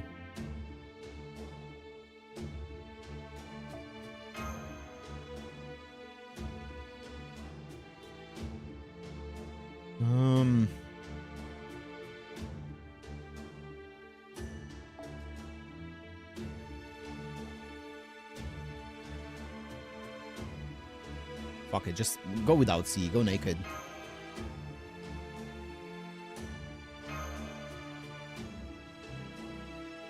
Wait, female, right?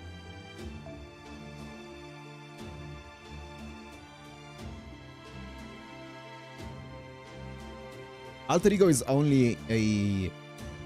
It's only an offensive disadvantage, not a defensive one, so I can't use Alter Egos. I think that's fine.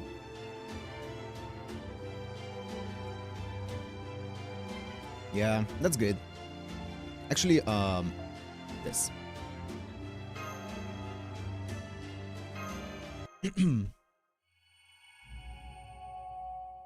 Go, Beyond the Twilight. Oh, I said I was gonna go back and check my options for supports, but this is fine. And so, the Scandinavian Lost Belt was saved. The shadow boy that drove off into the sunset, and they all lived happily ever after. It would sure be nice if that was how it went, wouldn't it? Nothing is ever so easy, though. Excuse me, you're not from this village, are you? Yo, Gerda's still alive. She has no idea how close she has gotten so many times to getting killed. I guess it's nice to meet you. Oh yes, likewise. That's right, I came from outside the big gate.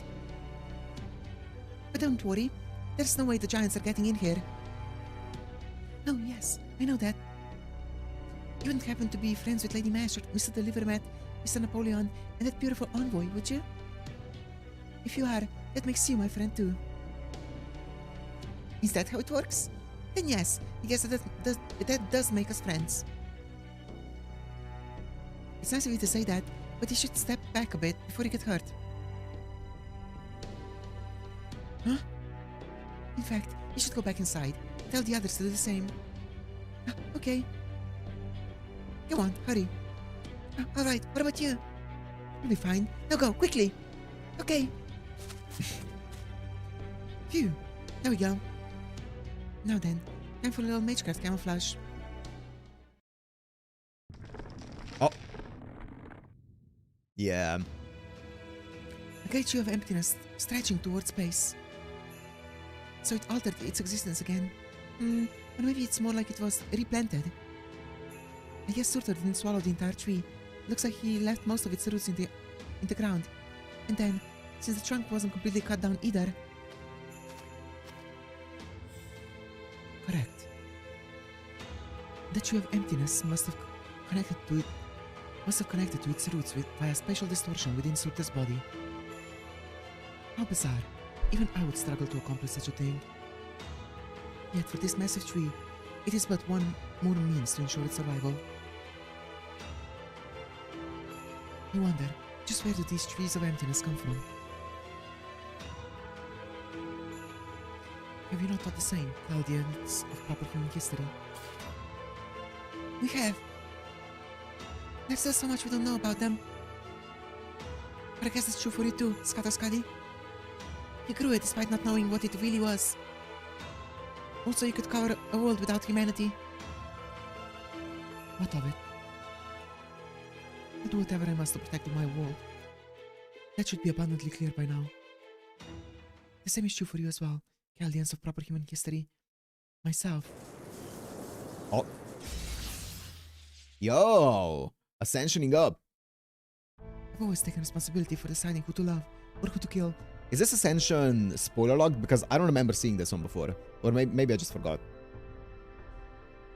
It's a Spirit Origin Ascension. No, it's not that. She isn't a servant, so her body isn't made out of ether. That means... Oh. It's an extension of her very existence. So when the heroic spirit enhancement method Chaldea's summoning system employs is another tool she can wield freely. Oh. Not locked? Huh. I just haven't seen that one then. They certainly do not exaggerate when they say gods are to be feared. Feared, you say? Now that you have defeated the Fiery King of Giants, I must see you as the true monster, Scaldians. Really? It looked to me like we had to scrunch together every last bit of help we could find, and even then, only just barely eked out victory. But I guess that's not how you saw it, Scatterscuddy. I mean, she's right. We could never have hoped to defeat Surtr all on our own. Exactly. That's exactly what's so frightening. You walked the razor's edge to accomplish the impossible without even making an ally of the counterforce. Yo. Then again, Perhaps that is due to you forming so many bonds here. Despite opportunities to do so in my land being so thin on the ground. Your Majesty. Silence. Do not weaken my resolve. Whenever you speak, you evoke images of proper human history's myths. But there are no such myths here. I have no such storied past. This is the only world where my Scandinavia exists. I'm sure you cannot think of it as home. If you were to take up residence here, then I could continue to love you as your god, your queen, and your mother. But that can never be. You'll no doubt continue your journey. You always have, and you always will. You'll destroy the lost paths in order to restore your own world. So, say no more. It would make no difference. At least allow me one last word, Your Majesty. Everything you say is correct. You're walking the path you must follow, just as we are. I only wish it didn't have to come to this, that we might have walked together rather than separately. Indeed, that can never be. Ortlinde. You called, my goddess and protector. What will you do? You're free to choose whichever side you prefer. I'll follow my mind wherever it takes me. Just as Brynhild through Hilder. And now you have said so. You are Skadi, the one who inherited this land from my father. I'll fight by your side of my own free will.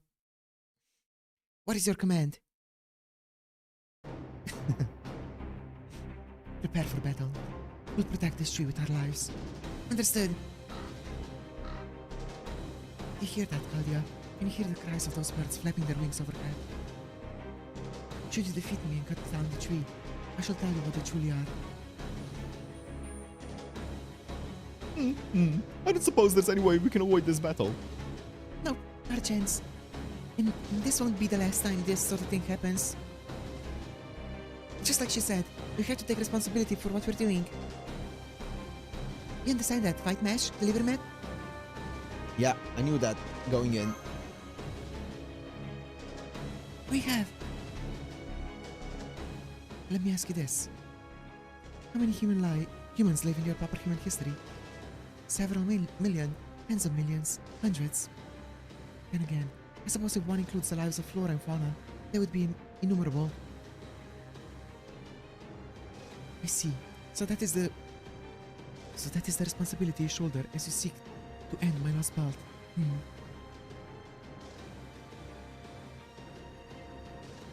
Very well.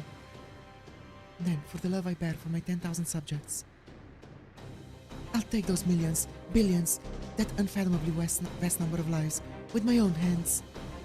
I'll not let this miracle wither away. Miracle, I see. So that's how you think of this land. For you, this lost belt and the approximately 300 or 3,000 years it has known peace is truly a miracle, isn't it, Your Majesty? Then you've known all along. You're fully aware that this lost belt's existence is both abnormal and unnatural. What's more, you knew so well before the Crypter came along and informed you of proper human history. You knew? Even before you knew about proper human history? It seems I cannot put anything past you, wise sage. Perhaps those piercing eyes of yours in fact surpass Odin's. Mystic eyes, perchance. No, that's not it. They merely reflect your wisdom born of human history's cumulative accomplishments. Yes, you're right. I knew everything. Oh, let's see. You're supposed to be pruned away. My Scandinavia, my world, the path my people have walked was destined to disappear from proper human history. We were not to perish in a Ragnarok gone mad. We had already survived those days of flame. What's up, Kev? What's up? Those days may have ended once the gods had sacrificed themselves to transform Surtr into the false sun. But we precious few lives that remained found ourselves in a world that had lost far too much. Even so, we did our best with what we had. After much struggle and suffering, we began to build a new life. And then, humanity erased us. It had all been for nothing. My love, My hopes, my wishes, my dreams, all of them were gone.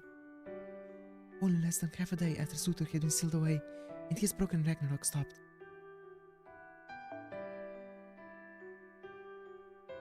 Wait, whoa.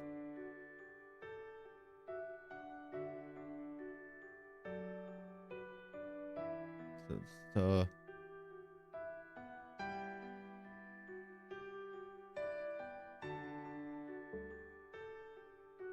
Humanity decided my land, where humans and gods live together, did not deserve to exist. As far as human history was concerned, the path we were taking after surviving the flames was evil. But then, something unexpected happened. ooh. An impossible 3,000 years came and went. Do you know why? Oh, you don't. You don't. Okay. I thought that maybe they were gonna talk about why that happens, why it doesn't get pruned away, but we don't know yet. I do not know whether the Tree of Emptiness was responsible for that paradox, that miracle. But what I do know is that my land was reborn on this planet, in the modern day. It was a feat greater than any authority could accomplish, a miracle neither I nor Odin could achieve. And so I will not let this miracle fade away.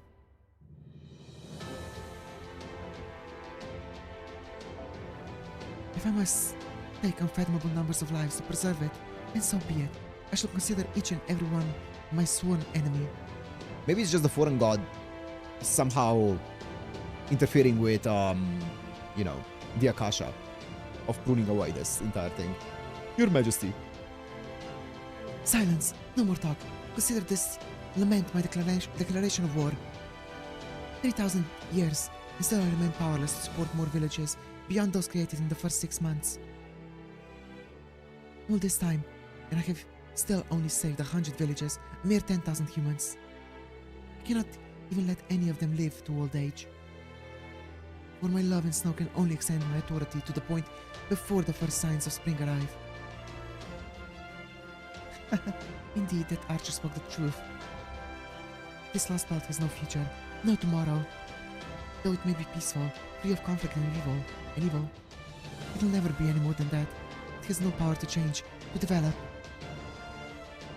No doubt this pathetic state of affairs will continue for thousands upon thousands of years.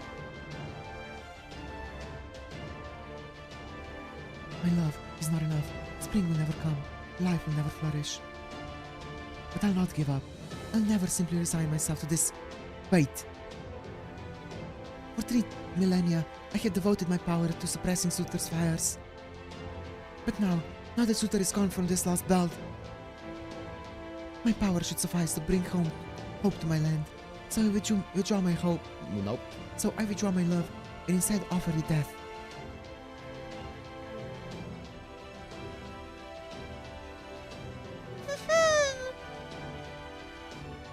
If you would save your humanity, then kill me.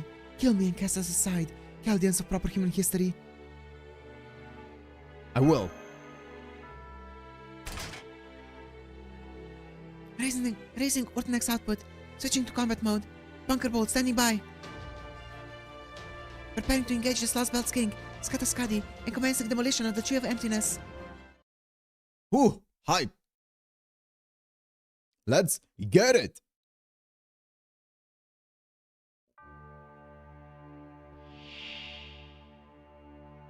AoE. I think they're both AoE if I hope so. I hope I remember correctly. I'm pretty sure. Oh, wow, brother. She has Gate of Aegir.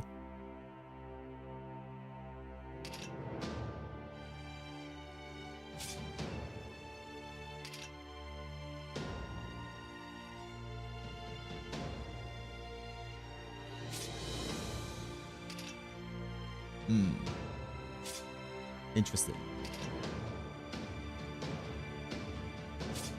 Interesting. Interesting. Interesting.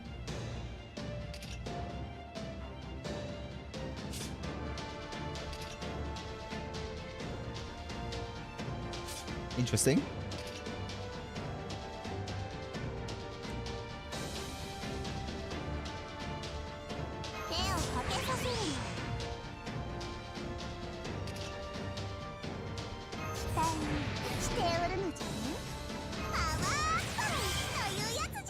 その通りだ。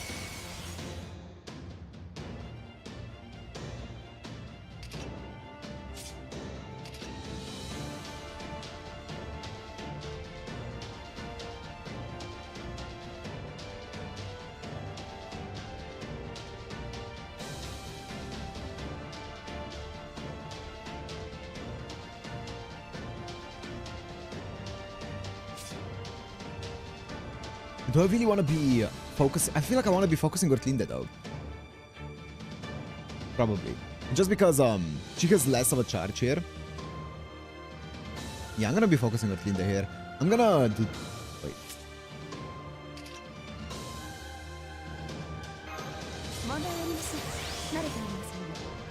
I don't want to get one shot here. 3 turns, critical strength, that's good.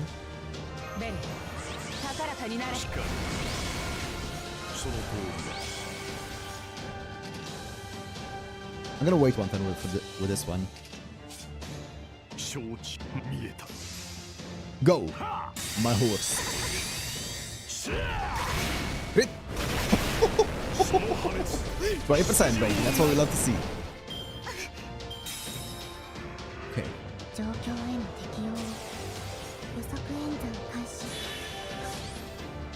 Gate of Aegir! It's AoE, right? Gate of Aegir. Or Gate of Sky is this one. Oh. Gate of Aegir is the ruler one, isn't it? What's this one? I have no idea what this one does. 来たれ我が城影の城ゲートオブスカイさあしもべたち私の敵を殺せ That's kinda awesome. Oh, what? Oh. I wasted my guts then.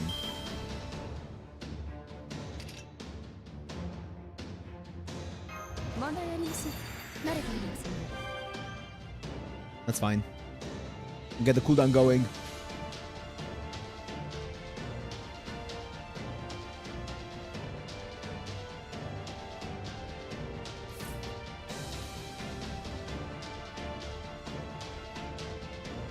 I kind of want to get the MP up on this one.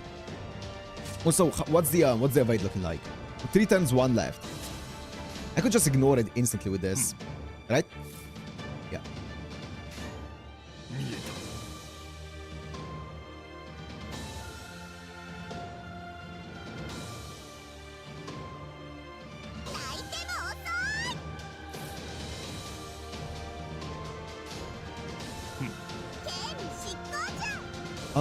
I kind of want to do this just to get the MP up. Yeah, the others don't matter. Get some stars. どうぞこんな感じかな古きルール Stop, bro. 行け。我が屍を踏んで。 Whew. That's fine. That's actually pretty good. Actually, not gonna lie, even.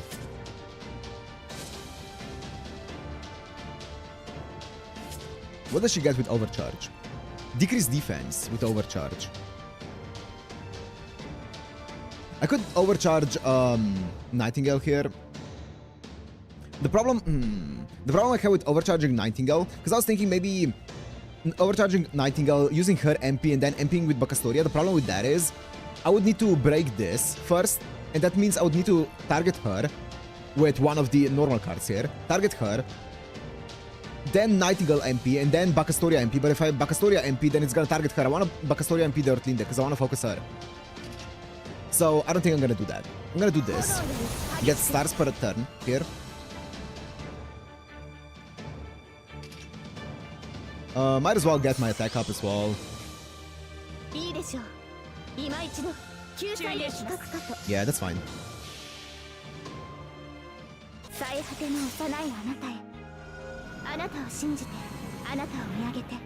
God, I love Bakastoria.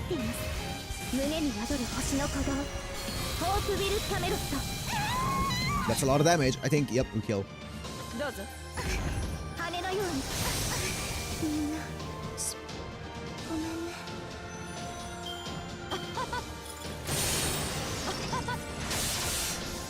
こうだ Bakastoria. Yes. 74. Nice. It's one turn left, that's fine. What's Nightingale's MP? Q? Oh, actually... Why is it first deal significant damage and then remove buffs? Can you reverse that, please?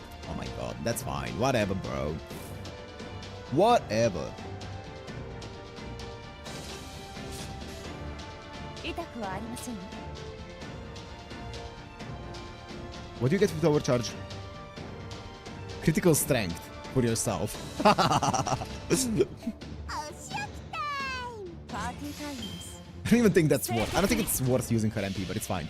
We remove some of the buffs. 喜んでばかりもおられまいが、そなたは幸運じゃぞ。 Also, isn't she resisted? Yeah, that's fine.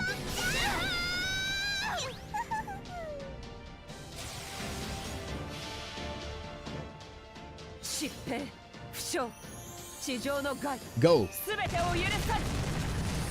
参ります。アサルトメディス、フルバーストパーティー。 Oh, I removed the poison from her. That's fine, though. I forgot about that. Don't... I was gonna say, don't crit my Bacastoria. 聖剣ばかりではありません。 Is that critical hit up? It is, isn't it? 町はお呼びですか？ It should have been BQ. I'm dumb. It should have been BQ. For more stars and more MP as well. I'm stupid. 胸に宿る星の鼓動、ホープビル・キャメロット。雨のように波が来ますよ。星のような輝きを。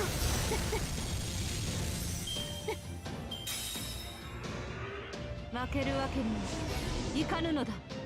Huh? 古きルーン。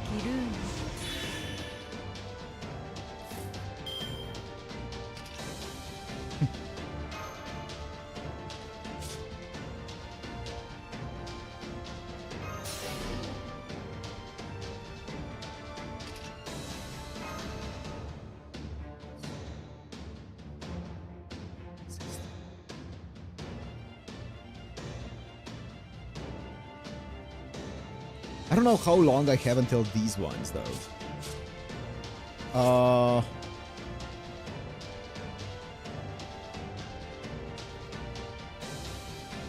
I use it turn 1, right?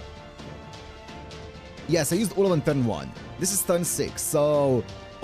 I get them on turn 8, right? Not on... I get this on turn 8, right? And this one on turn 8, and this one on turn 8. Not on turn 7, so it's 2 turns. Okay, so I can switch it out.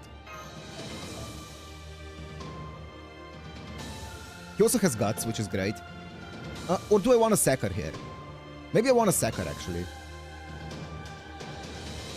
Maybe I don't mind her dying, too. Actually, her MP is a target, or is a thingy.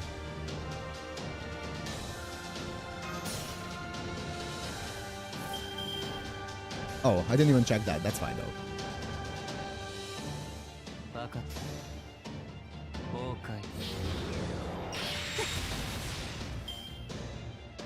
Also, I didn't... That's fine. I forgot.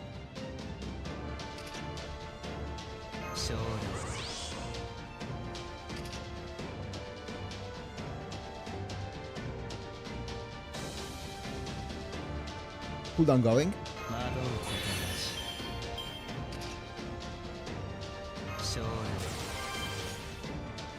I definitely misplayed this previous one, but that's fine, it's fine, it's fine. We're chilling. Bacastoria, please. I need you to pull through here. And by pull through, I mean don't get hit. Surely. One of her actions is gonna be her MP, which is a buff, which is great. 我が名に紐付けられし力、我が声に応えて門を開け。来たれ我が城、影の城、ゲートオブスカイ。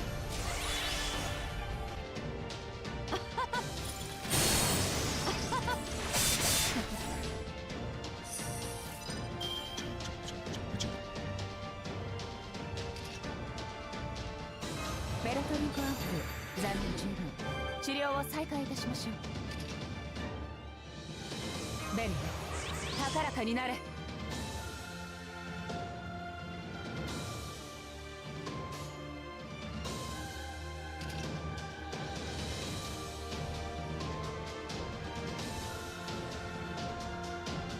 I am going to... It's one, right? Yes. I'm going... using both of them at the same time would be highly inefficient. Yes. So what I'm gonna do right now is I'm gonna do... this. Just to break it.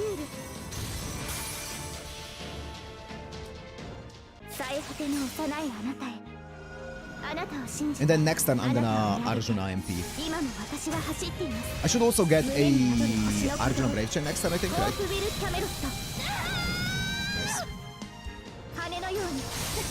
Nice. Nice.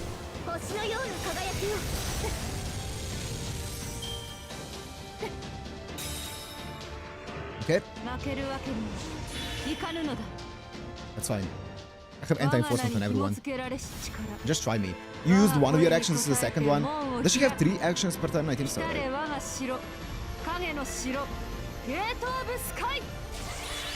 That's fine.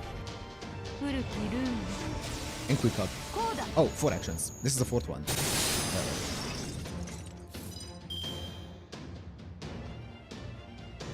Do his guts stack? Probably not.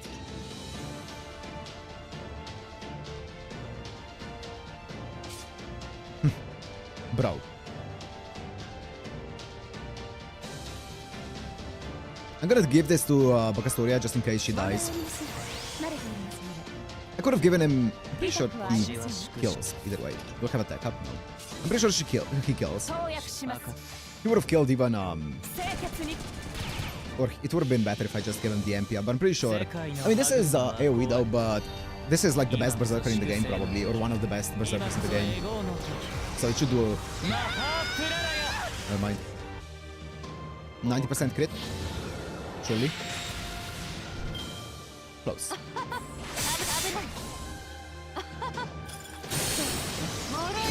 Nah, okay, I thought. For a second there, I thought.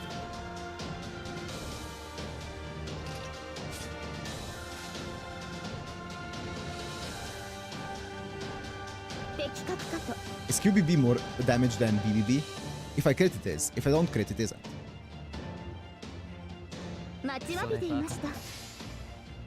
Just brute force that shit.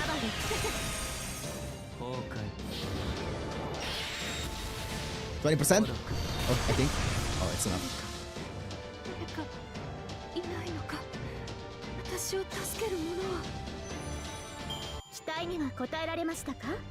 Buster has down? Yep.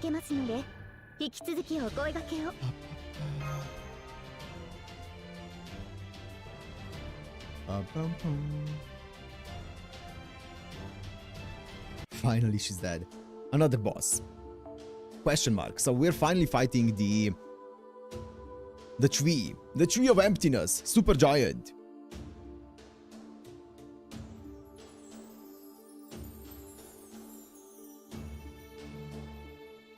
Wait, actually, real fast. Let me just go toilet break. I forgot. Real fast.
Wait, let me check.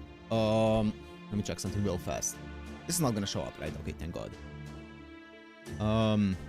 Normal wheel. Good. Survey says it is the final boss battle of Scandinavia. I'm down. I'm down. I'm down. What's this? Can't use master skills? I am hella down. Okay. That's doable. Give me, I don't know what the guy's gonna end up being, but yo, Archer. Okay. We have some Baoban sis. Or Archer of Shinju Inferno, that's it.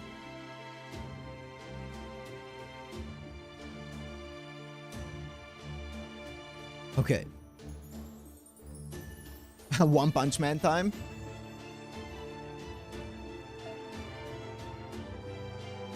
She has a burn thingy, right? Yeah, she's burn. There's obviously Orion, which I'm pretty sure is just... Does he get like... Oh, Beast and Wild Beast and Demonic is the thing that he gets. Okay. Which I'm pretty sure usually these pillars and stuff usually don't have demonic trait on them, which is great.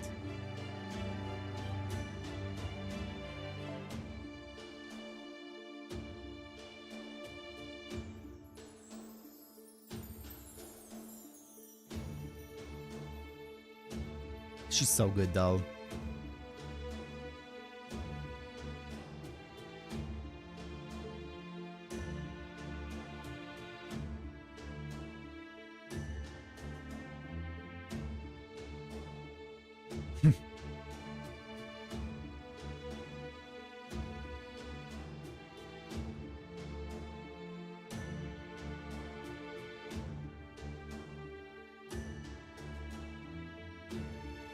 Okay, someone actually leveled Orion. Respect.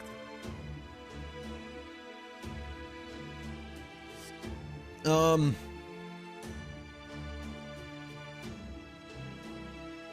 either Baban Sith or Super Orion.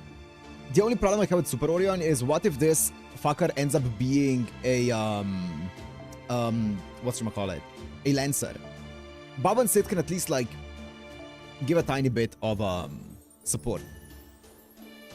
Like evade, invincible, MP seal, skill seal, absorb HP, decrease charge. All great stuff, you know. I'm down for this. Orion doesn't care about class. Actually, you might be right on that one. Is his signature even best one?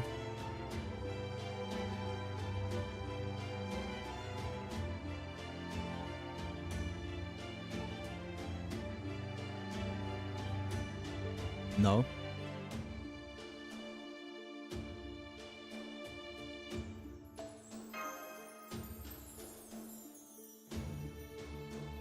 What's up, Rio?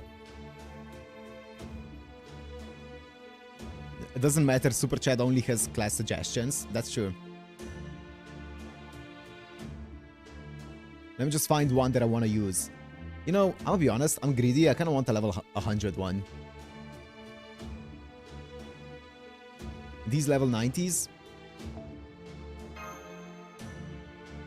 Just in time for the final battle? Yeah. That level 100 is there, but it's a signature.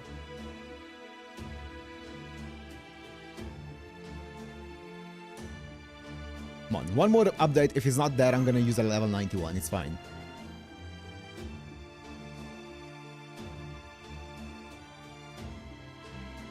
Hey, is this one better?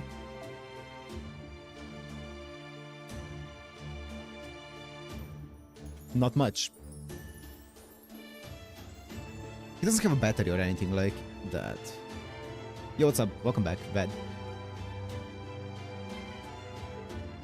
I don't know if this one's even better.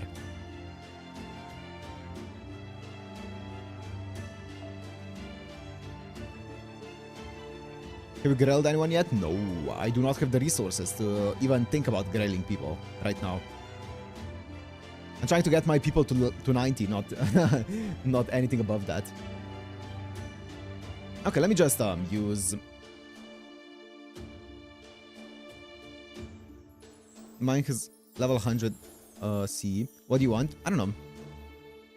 A crit C is the best you can give to Super Orion. So I feel like this one's probably the best one then. It's MP2 with his signature.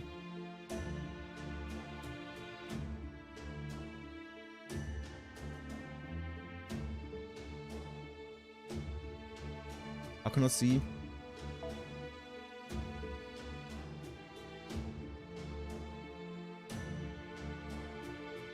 I'm just gonna use this one. It's fine. I'm gonna use the signature one. Signature is good enough for me. And now let's actually, you know, do the stuff.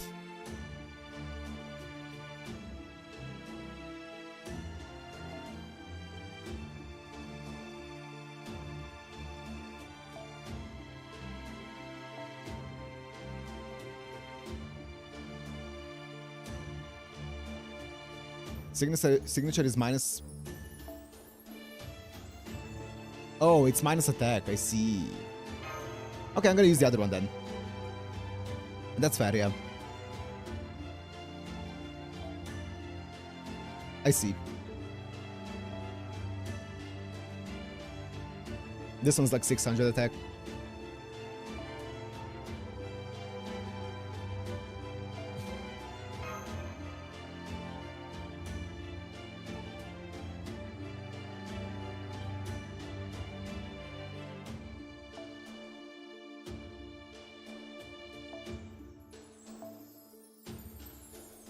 All bond Cs have do-do stats. I see.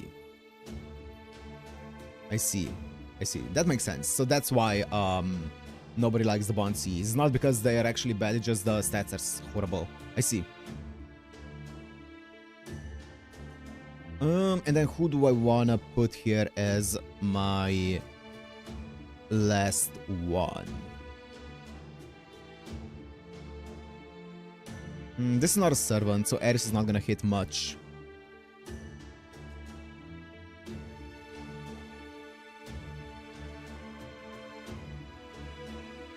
Most of them are bad beyond that, that's fair, yeah. I can just do this for extra damage. I feel like he might need it. Mew? I guess so. I guess Mew is actually not horrible. But I don't think I need another support. I think I can just do the deed with this. I could use Mew though. I'm down. I haven't used Mew in a while. That's fine. Yeah, I haven't used it in a while. That's fair. And it also is perfect cost. Almost perfect cost. Let me switch to a different... Let me switch to this one just so I don't accidentally click anything.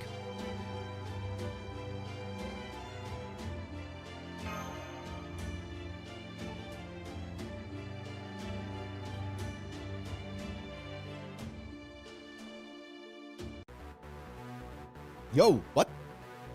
What? Wait, what? Did I skip something?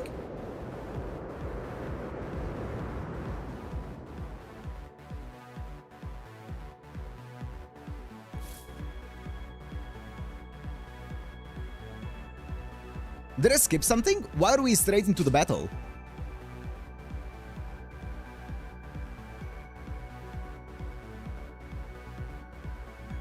No? Okay.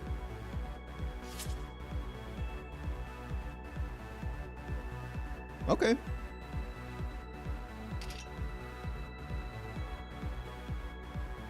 Writer's budget ran out. Okay.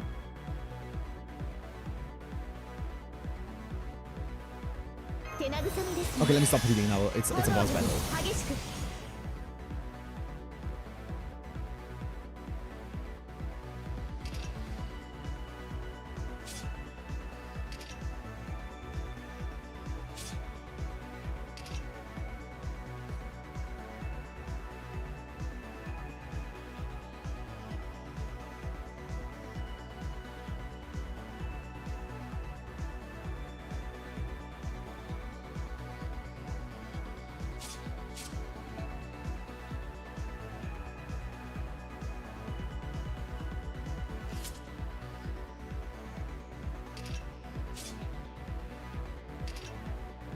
He's a caster.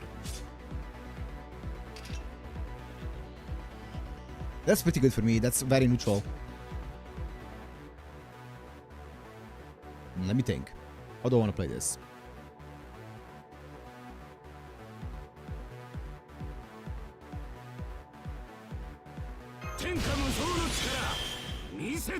Nice. Maybe I crit some of them. いいでしょう。今一度救済の技を。最果ての幼いあなたへ。あなたを信じて。あなたを。 Overcharge on him is also gonna go crazy 私は走っています。 with the critical strength up with my Custodia. Custodia. Crit. Crit this one. 40%, baby. Wasn't enough, but MP gain down. Of course, it's on my Super Orion, bro.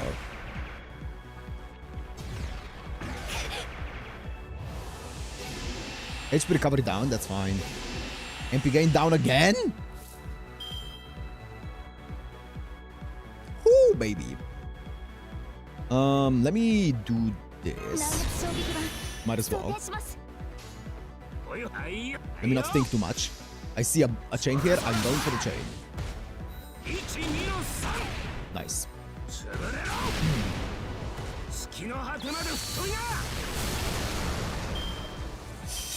This MP gain is kind of sad now. Heliopause, what the fuck is that? Let me check that in a bit.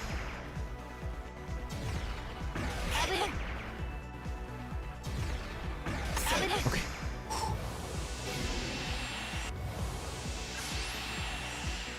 What's this?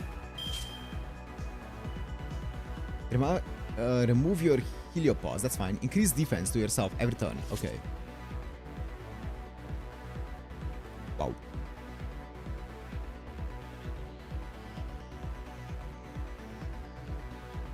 I am scared that my Super Orion or that my Baccastoria is gonna die this time, so I'm gonna do this. Preemptively. And then I'm gonna do Baccastoria into Mesh into Baccastoria here, probably, right? Yeah, that's fine. I wanna overcharge my Mesh here for sure, and I do definitely need to use her here. Maybe my Baccastoria can live a hit with overcharged Mesh MP.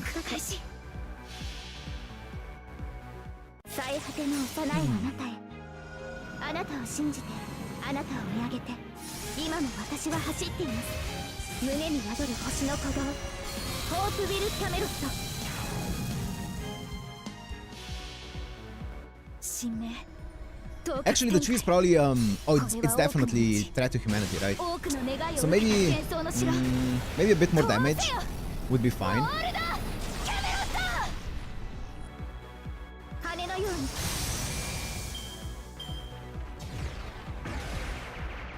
I need you to buff once. Yep, lives one. Buff. Ah, that's fine.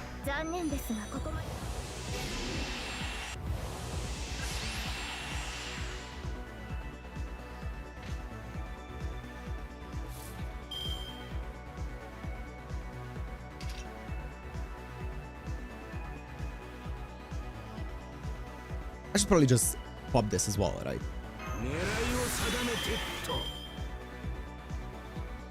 This is then one turn.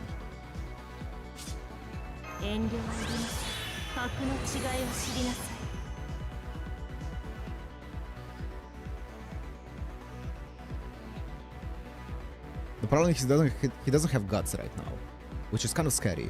But he does have a bunch of attack up or defense up, sorry.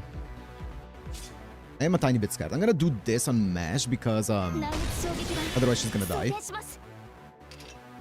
Oh, good thing I have this. Good thing I changed my Mystic Code. Because otherwise, oh boy. How much longer does my Baccastoria thingy last? 2 turns, nice. So next turn I need to get my MP up with Super Orion, which is fine. Which is I will get.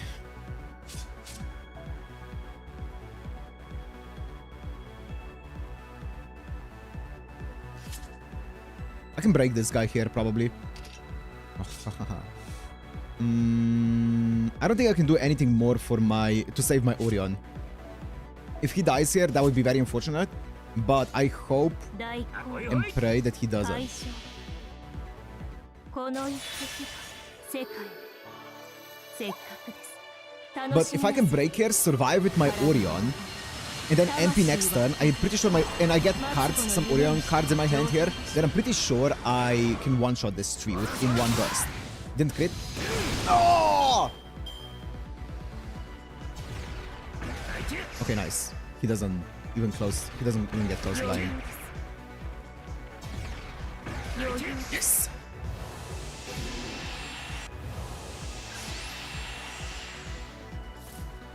One. How long does this last? 3 turns. It's all 3 turns. Debuff immune. C-stars each turn. Great.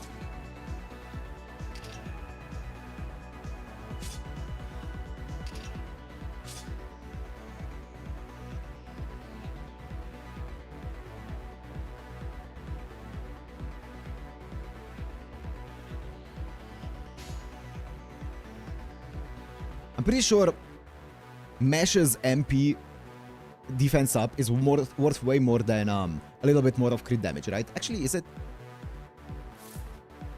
Yeah. Because I need him to survive 1 turn. If he survives 1 turn, I'll do enough damage, that's for sure. Yeah. Yeah. 我が宿命月女神に恋願う He already has, I think it's level 3 charge, right? 300%.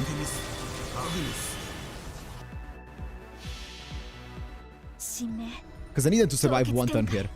And then next turn, just give me a Brave Chain. Fuck it. Just give me a Brave Chain and we're chilling. I haven't been counting my cards.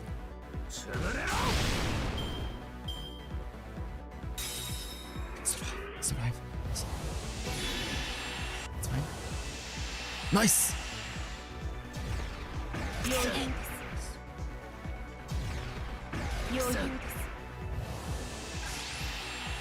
Can you stop? What the fuck are you doing? Oh, fuck!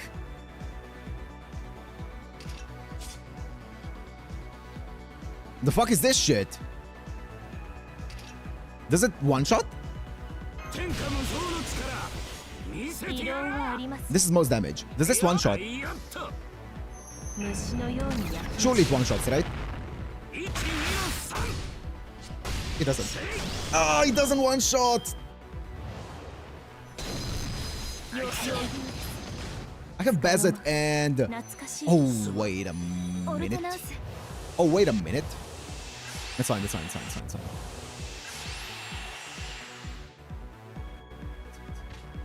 I have Miu! I don't have Kintoki!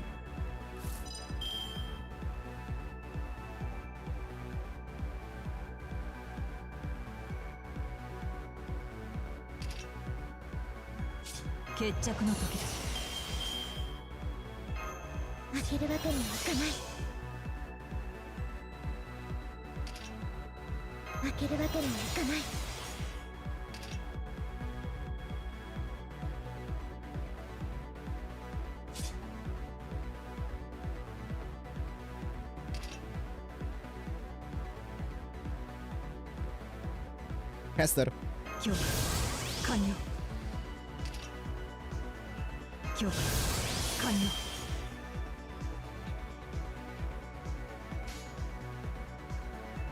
I don't know how big the quick up is. I'm pretty sure it shouldn't matter.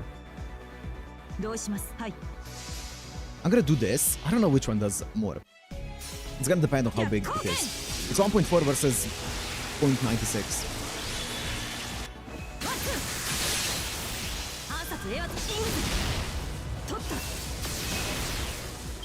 Actually, does she have like a passive that makes it so that she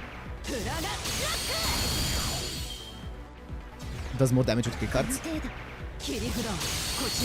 Nice. I was hoping that maybe with this I can loop, and I can. Attack me again, I dare you. Attack me! Attack me! Attack me!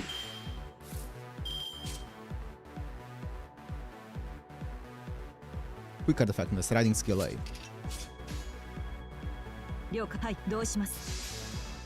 That's fine. Oh god, I have a feeling people might flame me in the chat. I know I played horribly, chat. Don't flame me too hard. 単純に実力不足です。 Okay, we did this. Dude, thank god I chose a different mystic out so that it confuses me. So that I don't click it with, like purely by my, thingy. Muscle memory. Oh.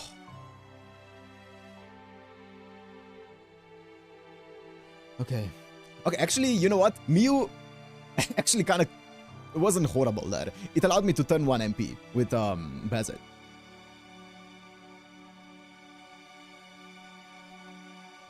Well done. To think I would lose so decisively. I could not even protect Ortlinda. Oh. Ah, I knew it. I was far too weak to serve as queen. I don't understand. Why didn't you tell us you had barely recovered any magical energy after our battle with Surtr? Surtr.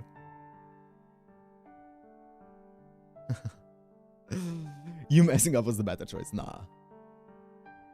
Why did you fight us while you were so weakened and we were completely healed?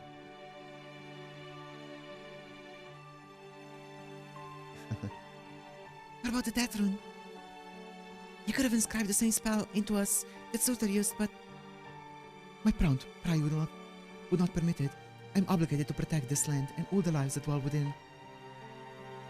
For Orion, it's counterintuitive, but when he has the Buster crit up, it's better to use Buster card first. That makes sense. That does make sense. Yes, that makes sense, Emmanuel.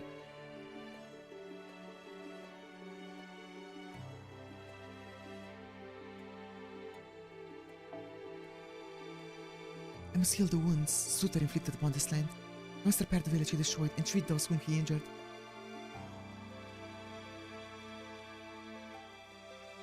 Orion works best for solo runs, yeah. I never had much magical energy to spare. For my battle with you. Ah, there they are. Look up at the sky, and I shall tell you those birds' names. They're the holy ravens who serve Odin. Oh, Odin's familiars! Then there must be Hugin and Munin, two of the greatest familiars to ever exist. They're legendary divine beasts, named after thought and memory, who are set to look upon the whole world after every morning. Cursed Odin. He may have kept giving me chances right to the end. But it seems he had Hugin and Munin guide all of you as well. How very like him. He never was willing to guide me.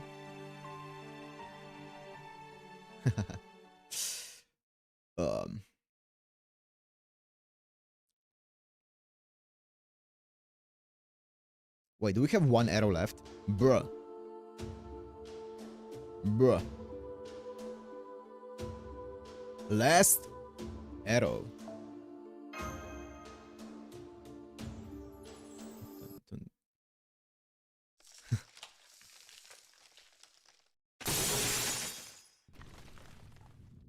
The Tree of Emptiness began to collapse. Ordinarily, it would have not fallen so easily. In fact, it should have been impossible to destroy without the help of a particular external factor. Serious light, was it? Maybe? At least that was the Queen's understanding. And yet, here it was, falling apart, vanishing into the very air. Because I'm not sure what the Serious light actually did. Perhaps it had grown brittle by virtue of Surtr having assimilated it. Whatever the reason may be, the Tree of Emptiness was disappearing. Soon, this lost belt would cease to be, even if no one would be present to see it happen. Most of the Queen's spells hiding the tree were still in effect. No human would see its destruction. But they would hear a tremendous sound split the air. They would feel a sudden tremor shaking all of Scandinavia. The cacophony of a towering colossus crumbling to the ground, the shaking at the loss of the very foundations of the world. Only those who survived Surtr's destruction were privy to these awful phenomena. The animals who lived in the rifts between fire and ice, the giants who still remained. and the roughly 10,000 humans all closed their eyes and felt the sensation wash over them. The strange sound and shaking must be a sign that something is about to happen, but what could it be? Allow me to offer you one last gift, Chaldeans. I shall tell you the name of the Tree of Emptiness that was meant to take root in my lost belt. It is called Sombrero. As one who lived through the Age of Gods, that name means nothing to me, but perhaps it will mean something to you, stargazers of proper human history. That's a funny name. Now go, Chaldeans. As you have defeated us, you must cross the ocean of death, ice, and flame, and the countless corpses of our hopes and dreams, Sombrero! and be on your way.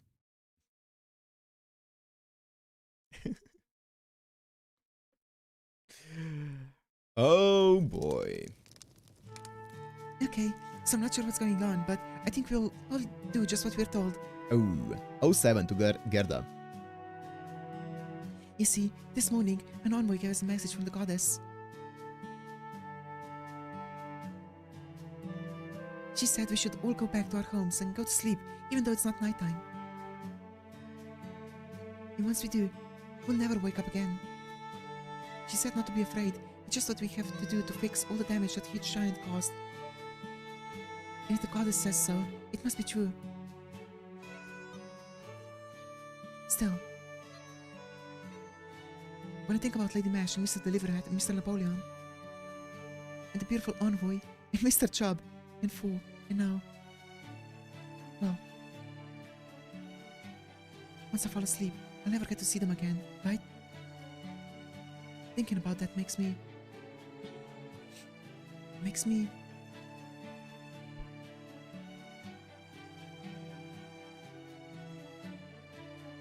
I don't know. It's so strange. I don't know what to call it. It's like there's something squeezing my heart, and it makes me want to cry. Isn't that weird? I'm not even hurt anywhere. Don't worry, you won't be crying soon.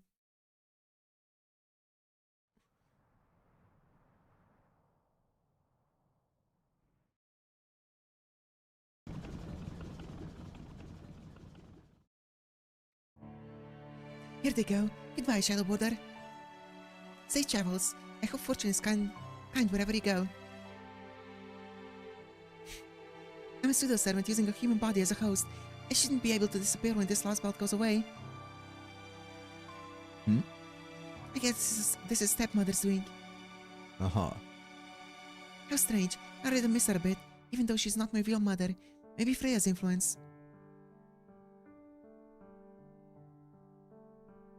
And then again, she wasn't a bad person. I wish I could have talked with her a little more. Perhaps that's why I miss her. Yeah, that must be it. All of you Valkyries did great delivering stepmother's last commandment. Thank you for your help. I know your master's gone, but I hope you can rest easy now. See you later.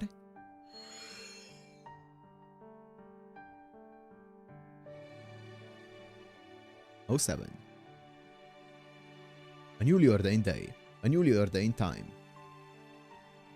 After the envoy had delivered the goddess's newest commandment, quiet spread throughout the settlement. Nobody was to go outside. Everyone was to stay in their homes and beds. They were told not to open their windows. Make your bedrooms as dark as possible, close your eyes, and go to sleep. It was the strangest commandment anyone had ever heard. But most people went along with it, since it was the word of the goddess. In fact, here in Village 23, there was only one person not sleeping peacefully inside her home. She wondered what might happen to her for not obeying the commandment. Would she be cast outside the village, squeezed by giants? She certainly didn't want that. Still, she couldn't help it. She wasn't able to fall asleep, and she couldn't shake the strange and growing sense of foreboding from her thoughts. So she decided to go outside. The horror, going outside. Her heart started to pound with trepidation. What if she'd get to see her new friends again? With high hopes, the girl opened her door and stepped outside. Huh? There was no one there. Her new friends who had survived the wilds outside the village and even battled envoys were not present. There was no one, anywhere. She was crestfallen. As she thought back to her new friends, she remembered their animal companion. That cute fluffy creature that used to hop around everywhere it went. Was it a dog? A horse? It wasn't much, but thinking about it helped cheer her up. So she decided to try copying it, to hop around the way it used to. And... up. She jumped lightly towards the sky. That same moment, a gust of wind blew through the village, warm and gentle as a spring breeze. It may have been the same wind blowing across the world's bleached landscape, or it may have been a wind that used to travel through proper human history. And then the girl was gone. Well, another one deleted. 10,000 people. Like that. She vanished as though carried off by that wind, before her feet could even touch the ground again. In the blink of an eye, she was somewhere far, far away, along with the rest of that Scandinavia. All that remained in the wind was her smile. Oof, that line. Ooh, that's a rough one. All that remained in the wind was her smile.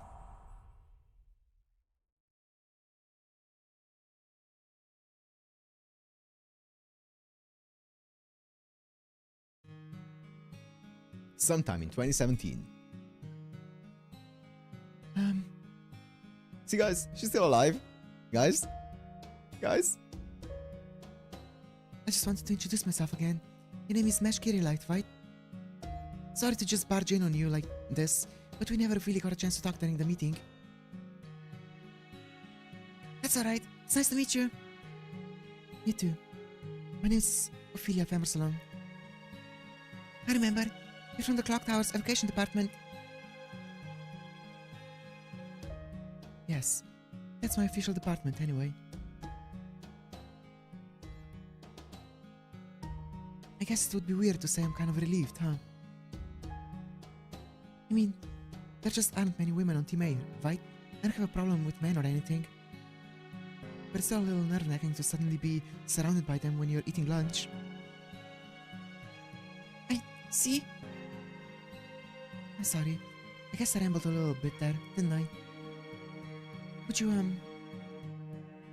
like to eat with us? Oh, and by us, I mean me and Pepe. One of the girlies. Sure, if you don't mind me being there, I'd love to join you.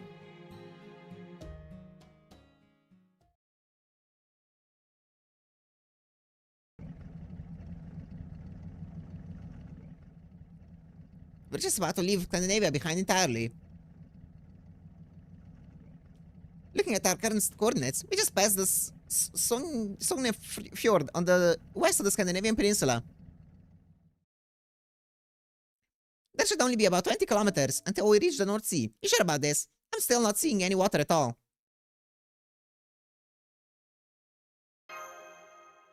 Well, Yeah, why we all gotta be such downers? I've seen more cheer at a funeral.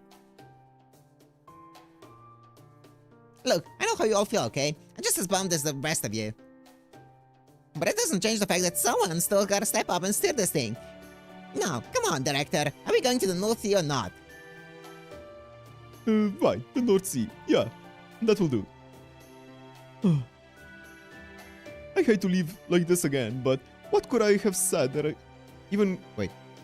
But what could I have said, even had I seen her before we left? I could not possibly wish her a long, happy life, but still, as an adult, I can't help but feel I should have said something to her. Those flowers she gave me, her entire village, they're all going to disappear, just like Russia, aren't they?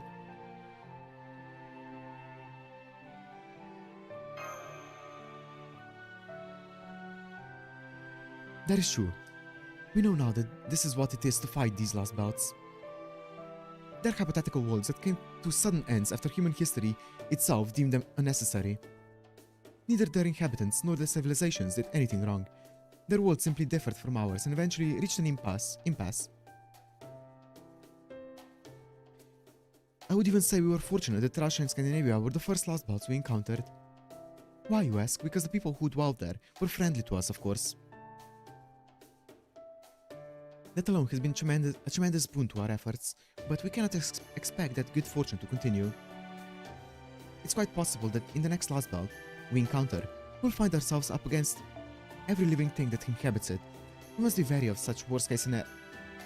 It isn't the future that has me depressed. Have you no heart, man? Even I understand what it is we need to do, and no amount of wringing our hands will change that. I know this is simply a competition for survival, where saying one side inevitably means destroying the other. So, I see no harm in looking back on them a bit. After all, they don't have that luxury now. I may be a cold-blooded aristocrat and the embodiment of elitism itself. But even I can't easily forget that we just wiped an innocent young girl out of existence. Well, a lot of innocent young girls. Mr. Kordov, I hate to say it, but he's right. Maybe we should just get involved. We shouldn't get involved with these lost belts people at all if it's just going to turn out to be so depressing every time. No, that would be... Did Gordon voice change? Did it? Maybe. the coward's way out. That's what you were going to say, isn't it, Livermet? Don't go there, Munier. Just because it's easier to kill someone you don't know doesn't make it right. That's just avoidance. All you're doing is choosing not to face an unpleasant truth. That's not how war is meant to be fought. You should only fight those you know well, otherwise you risk your moral compass losing its center. Of course, everyone has their own way of facing their responsibility. In the Livermet's case, I'd say he's the type to try and get to know his opponent as well as possible, so that he never forgets them. So, pretending not to see them is actually even harder than facing them directly. Rather, the price of doing so is your own humanity, huh? Wait, Da Vinci? What are you doing? Don't you need to be operating the border or preparing as the Earthale? Oh, relax. Now that the Tree of Emptiness has been destroyed, the storm wall around this last belt is gone. We won't need to go zero-selling anytime soon. Anyway, last we checked, the Wandering Sea should be somewhere in the North Sea, far from the coast, so let's just enjoy this road trip until this happens. What's up with the alarm, Munir? Manure? Why are you asking me? If you don't know, how could you possibly expect me to... What? The hell is this? A special fall 300 meters up ahead? It's showing up as blue on the map. It's the ocean. We're headed straight for the ocean. Oh, okay.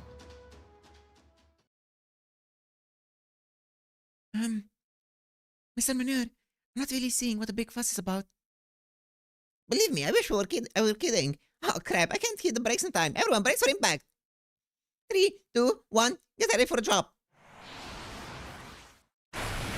Do we have submarine capabilities? Or boat capabilities at least? Oh, my aching back. It wasn't hurt this bad since my brakes fell on that hill. What's going on here, Mooney?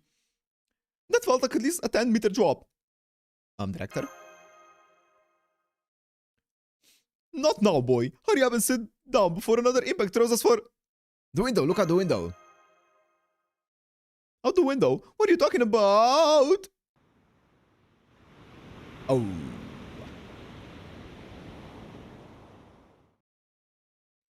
Did we drive into a whole other world when I wasn't looking? It was nothing but clear skies as far as the eye could see just a moment ago.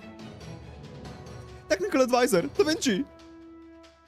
She has to be sure the border can navigate the Will Sea just as well as it can the Void Sea, right? You did design it for every conceivable scenario, didn't you? A stormy sea should be nothing compared to void space, right? While we were on the subject, I have something of an announcement to make. I can't swim! Okay, look, Gordy. Traveling through void space and traveling through real water are completely different tasks that require completely different functionality.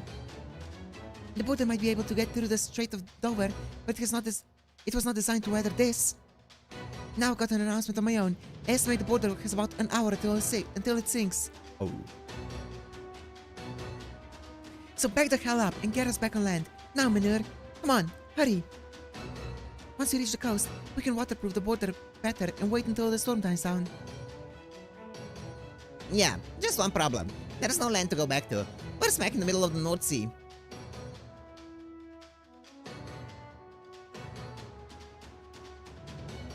And then, does that mean we're all going to end up fish food? Da Vinci, we still initiate a zero cell here. Surely that must be preferable to sinking to our deaths. We can't. The formulas won't be stable enough on water. We'll have to rewrite the software from scratch. Ah, damn it. We must be leaking somewhere. Hello, Tomlin? Are you in the kitchen right now? Check the storage room, quickly. I think we've got a leak in there. Tell the rest of the staff too.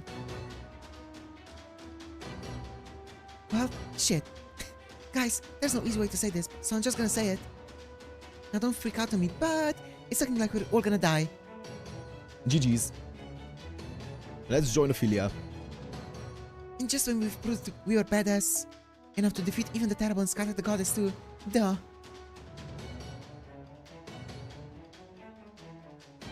Oh crap, take it easy, match. Don't freak out on us, okay?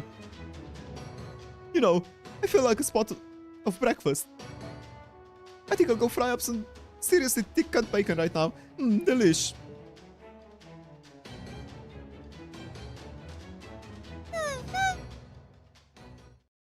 Hang on, we're getting a call.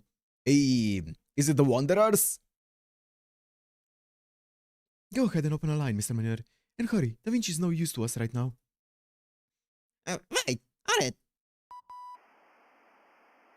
CQ, this is the Wandering Seas dock. Do you read me? That vessel, that would be Chaldea's ship, right? No, wait, not a ship. Oh, I see, a tank. Rational, yes, very rational. A ship is unnecessary for a zero cell, but I say, you have no sense for design. It might as well be a large metal coffin. Nothing charming there at all. Be honest, you would never have made it back without my paper moon, would you? My paper moon. Still, a fine job making it all the way here. Everything is proceeding within my calculations. It's coming from the Wandering Sea, but where? Where? Right in front of you. Oh, hang on. Let me clear the fog. It should be easier to see then. Proceed on your current course, though you may want to reduce your speed, and be sure to give thanks. Alright, that will be the first time in over 2,000 years that this island has revealed itself on a day other than December 31st.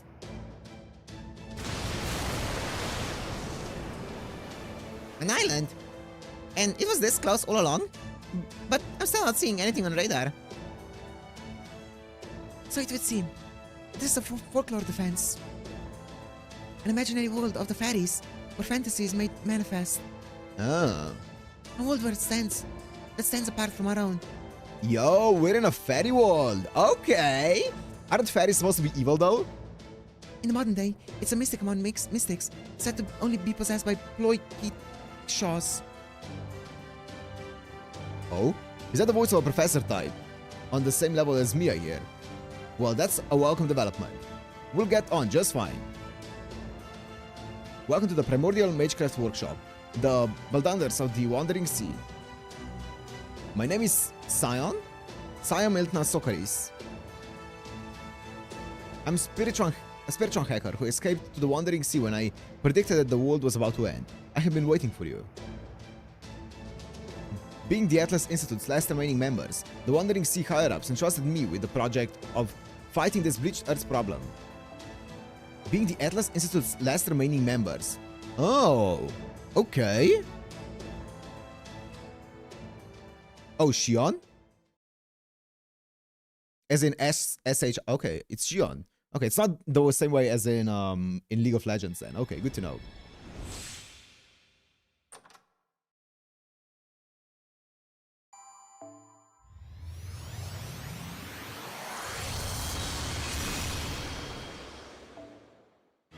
That's it. Craft Essence Girl amidst the flowers. Don't you dare. Brynhild Trial Quest. Memories with my love. Okay, that's fine. I thought it was gonna be Ophelia. That's fine.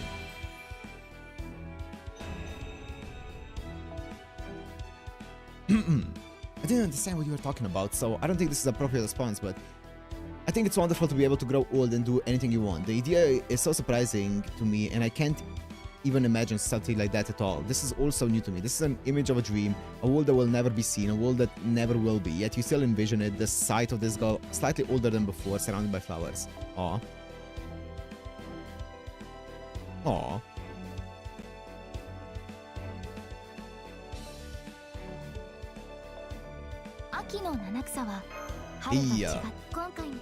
Yeah. Sin. Yeah. や。 No, that's the... 何か物入 Wait, りかな didn't you guys say something マ about ナ like プリズムと交換 a sea? 用意した甲斐があったな。 Ophelia Sea? Oh, is it in the other one? まだ見ていく？レアものだね。任せて。これがいいかな。それともあれがいいかな。どれも貴重な品だ。たっぷり悩んでくれたまえ。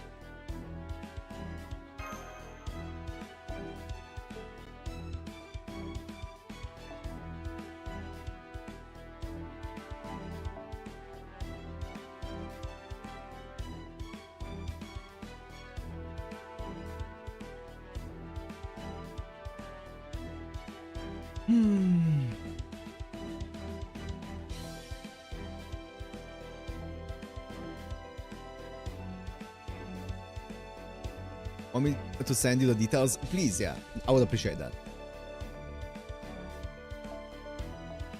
Man. Man.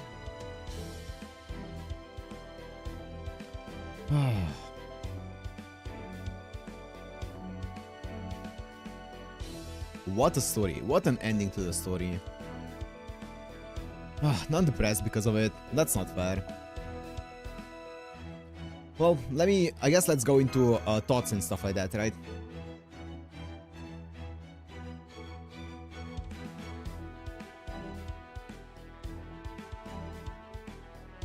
Let me give this, get this OST going. Holy paragraph. I come from an old and storied family of mages. I possess talent as well as a jewel-ranked mystic eye. I carry the burden of my parents' expectations as well as my family's cancerous ambition. Wow. Everything is ash gray in my world. What other than oppressive sadness could take root in those who were robbed of warmth, who have only ever experienced the crushing weight of expectation forced onto them? What choice do I have other than to let my head slump forward like a flower overflowing with rainwater? Reaching for the intangible sky is pointless. At least that's what I thought. But I saw a hero who painted the sky with a beautiful rainbow. He swept disaster from the sky. He reached for something beyond even the stars with no more than his own strength. If someone can push through the heavy rain clouds, a brighter world awaits. I learned people like that do exist, and they do it all with a smile on their faces. Man.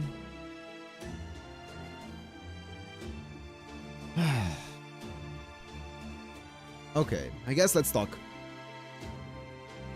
Let's talk. LB2 is, at least to me,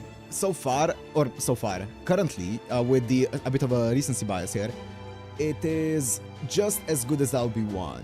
At least. It might be slightly better. I don't think the story of the LB is as good, but I think everything else that was happening, all the characters and also a lot of the lore exposition that we gotten for the overarching story was even better in this one. And I think the finale of LB2 is even better than LB1.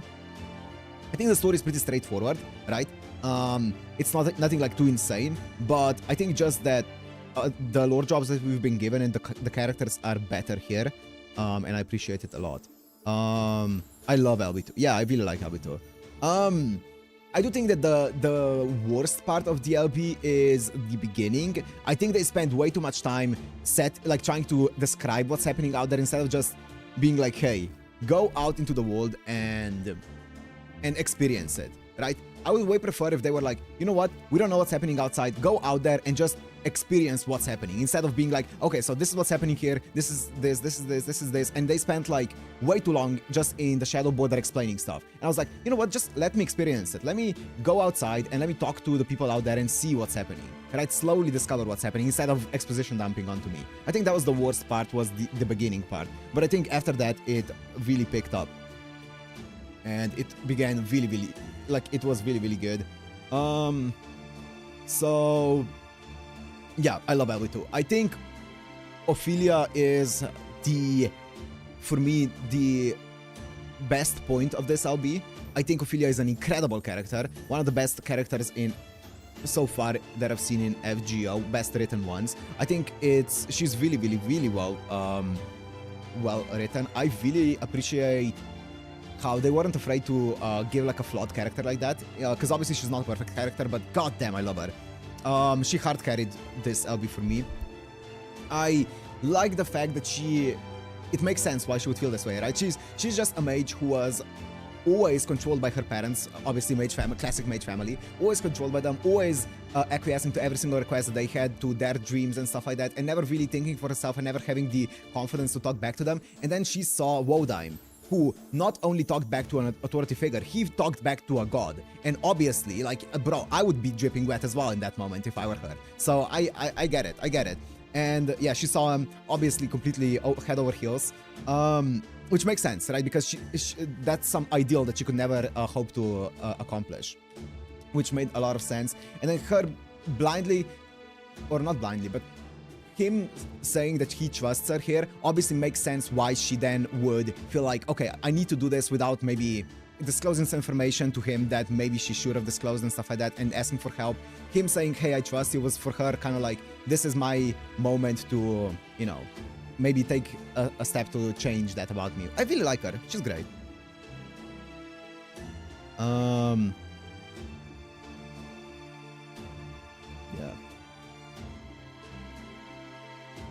She's also not salty about us taking their job. Yeah.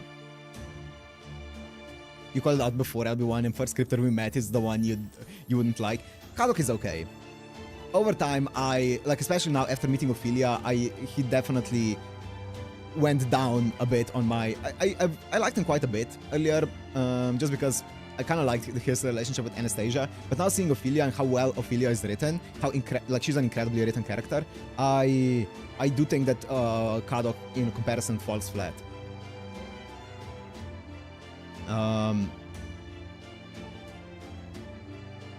So I think Ophelia definitely in her character arc, and also we could see her character arc slowly changing and stuff. It was great. And also, like, she was still going against or she was not going against Skadi. She was still afraid to oppose a god, but then at the very end is where she was actually able to go against a god, right? When she broke through the control of Surtr and was able to be like, you know what, fuck you, Surtr, and go against an actual god. That was cool.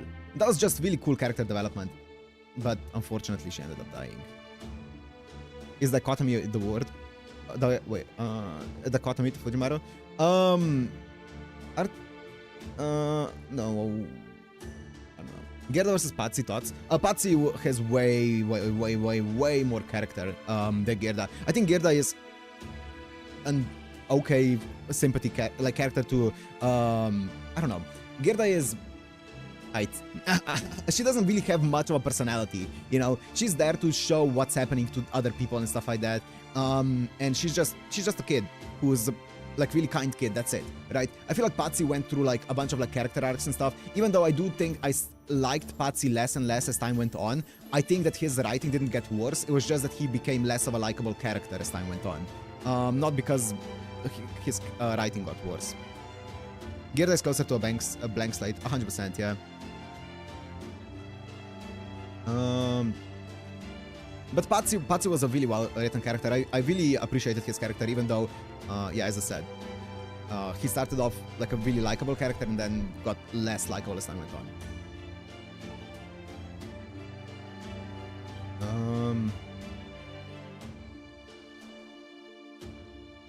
Skadi. Oh yeah, Zeno, you're. I see. You're keeping check on. Okay, you're checking this. Okay. Chaldea crew. I guess when it comes to Chaldea crew in this one, so Holmes got nerfed a bit. I don't know what that's gonna, like, if that's gonna lead into anything.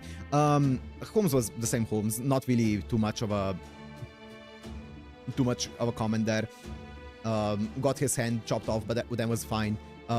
Soon after that, Mash was...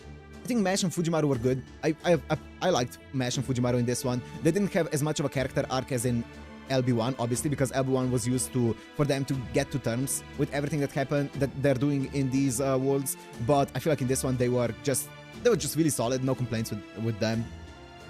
Da Vinci was fine. Nothing new there. Gordolf, I guess Gordolf was the main one. I think Gordolf is ever so slightly getting a bit better. but I still really find it annoying the way that he says things is so annoying. I think he makes some good points now, which he usually didn't, but the way that he says them is so annoying to me. I'm like, can you just not say, just shut up.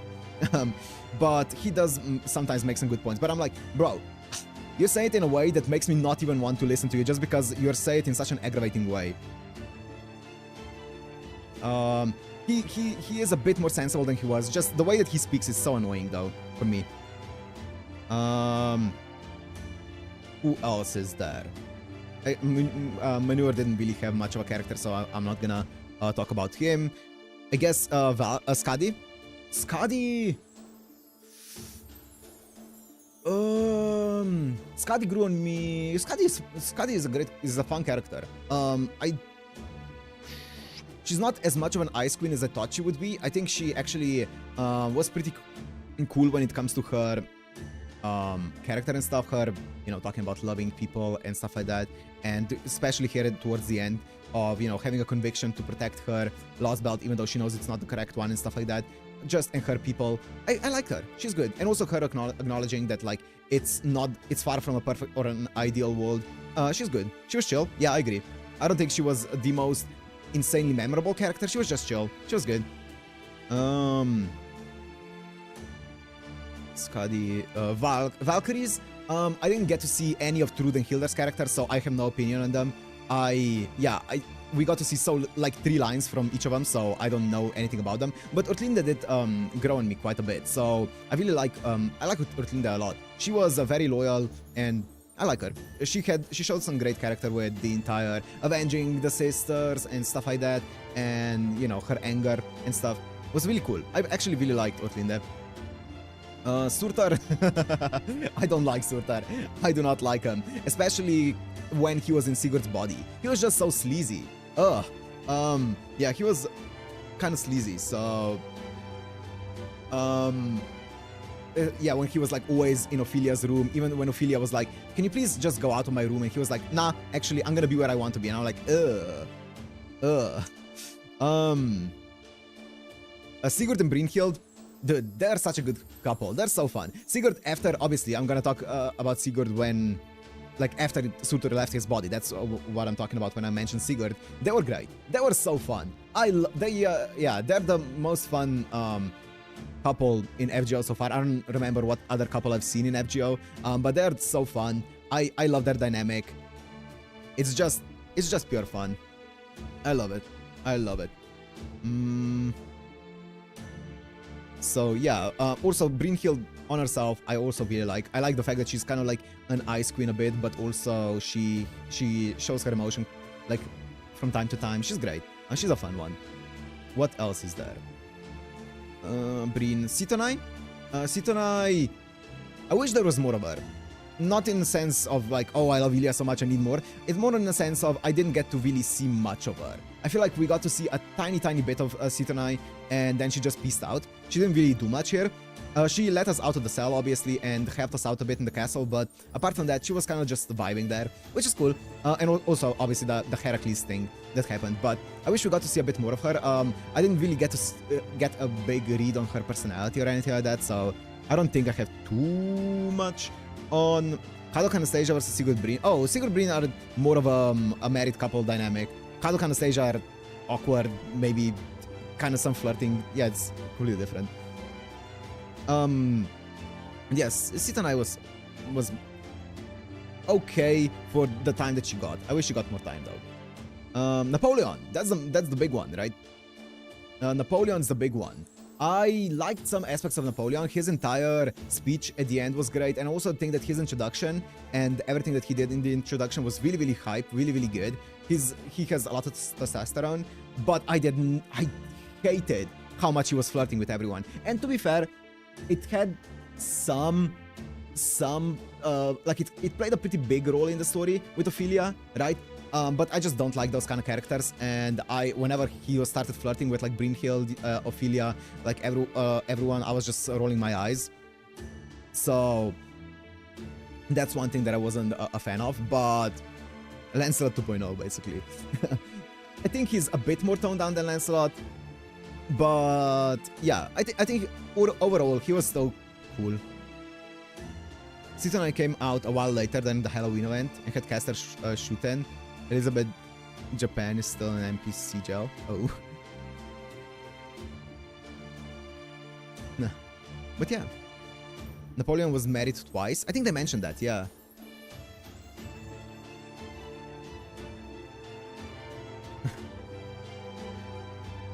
Lancelot is just being a gentleman, trust. I don't know. I think Lancelot, compared to Napoleon, I don't know actually.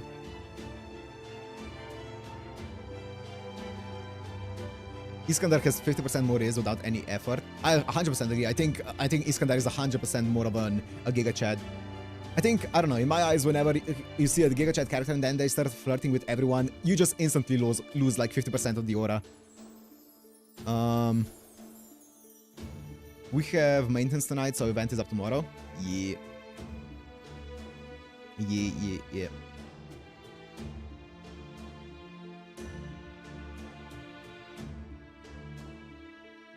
Iskandar got anime made to glaze him. Hell yeah. And it should be, that's the correct way. That's the way it should be.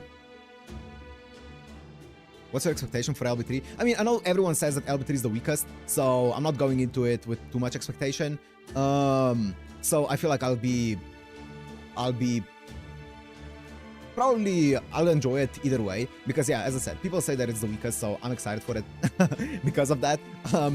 Also, I know that I think at least Xiangyu makes his appearance there, if I'm not mistaken, because I saw that his rank up quest or interlude is locked behind LB3.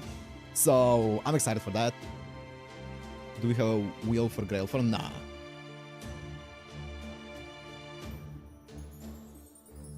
LB3 has quite a lengthy prologue. Nice. Event, from what I've looked, is pretty spoiler free, but I will have to see. Nice. Like almost full stream kind of long. Okay. Oh, LB3 is written by Urobuchi. Oh. Okay.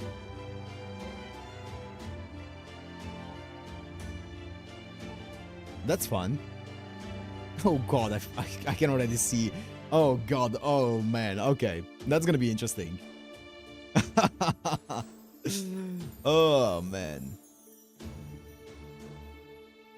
That's gonna be interesting. He has a very interesting way of writing stories. He's a banger of a story, of a script writer, so I'm excited for it. I love Urobuchi.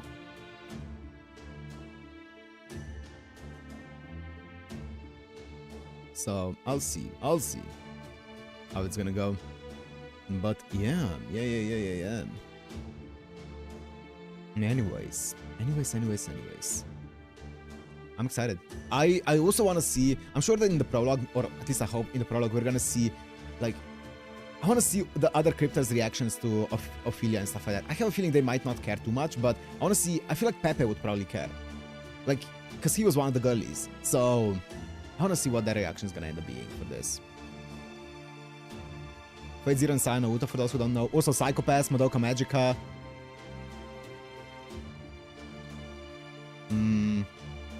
I don't know what else. Is Urobuchi, yeah. How do you feel about the tone difference from part 1?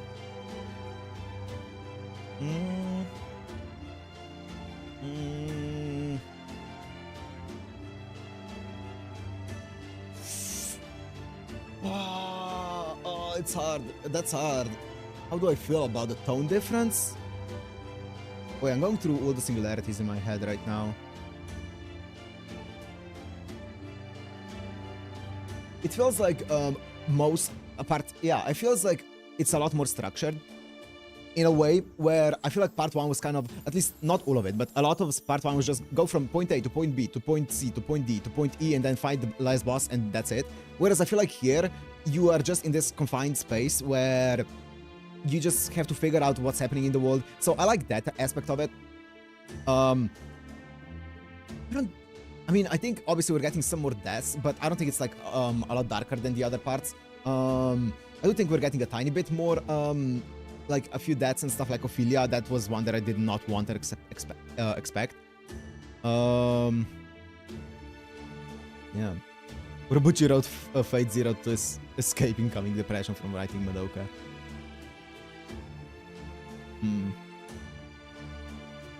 Most fucked up shit he's done is Saber character in Zero. I know a lot of people have a concern, are not happy with that. I think she was a great character. I think she was just nerfed in a lot of ways. But I do think it fit her character. Don't you like traveling America?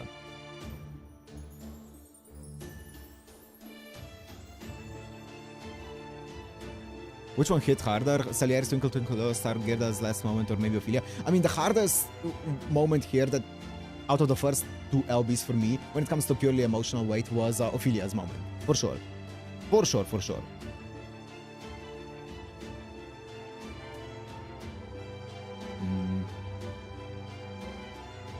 That one was the most emotional one for me. It was a great moment. Fucking so sad. Ophelia is just such a tragic character. I really feel bad for her. I really hoped we could, I don't know. I hoped we could see more of her and like her experiencing what it is like to just live life instead of being shackled by all the rules that she's always been under, all of the authority that she's always been following. It's sad.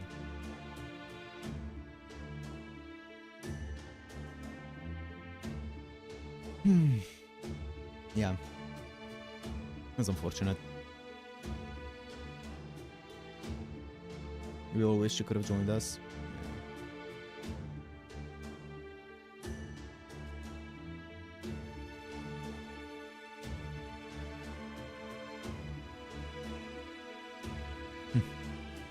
In part 1 we had one permanent casualty.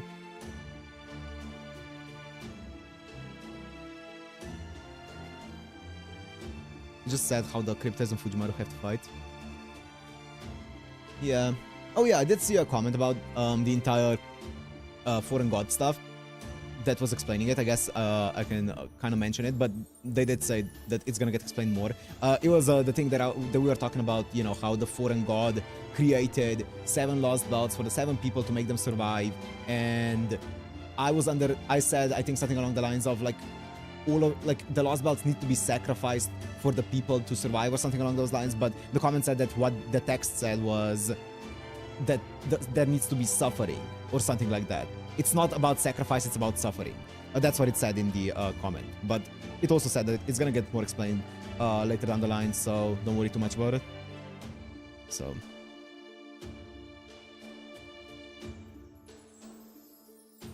yeah.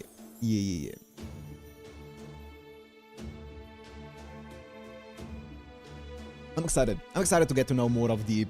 Like, I feel like every single time, whenever they show the foreign god and all of the lore with the crypters and the foreign god and stuff like that, it's always a banger. It's always just a banger of a story. Man, whenever you see the round table of all of the crypters, I'm like, okay, this is cinema. Oh man, I could just read for like hours of them just having that story, you know? I feel like usually that's the strongest part.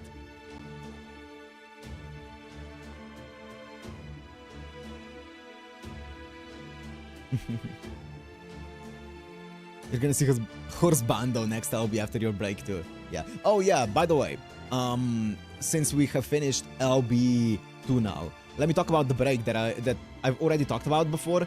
But let me just mention. So we're gonna be doing the Ptolemy.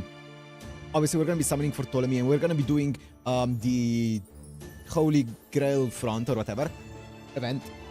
We're gonna do the story if there's no spoilers. If there's spoilers, we're gonna skip the story and just do the gameplay. But we're gonna be doing that on stream this week, and then after this week, I'm gonna take a bit about a 2-week break from streams, just to mentally reset and then get back into LB3. So yeah, after this week, we're gonna be taking, or I'm gonna be taking a 2-week break from streaming. So yeah, and then after I come back, LB3. So yeah.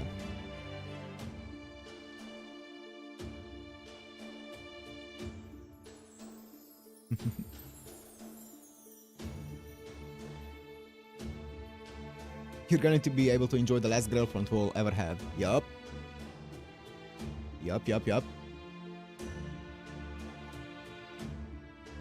So that's gonna be fun. I'm excited. I'm really excited. It was really good. This last bout was really, really good. but I do need to let it sit in a bit and think about it. I think they could have gone even harder with the Ophelia death. That was one thing that I was thinking. I think they could have gone even harder with that entire scene. I wish they would have drawn it out maybe even more, but that's a small nitpick. I was getting like emotional reading all those things, and then it stopped just before I got really emotional about it. So they could have gone even harder, but maybe that would have been bad. I would not have survived that.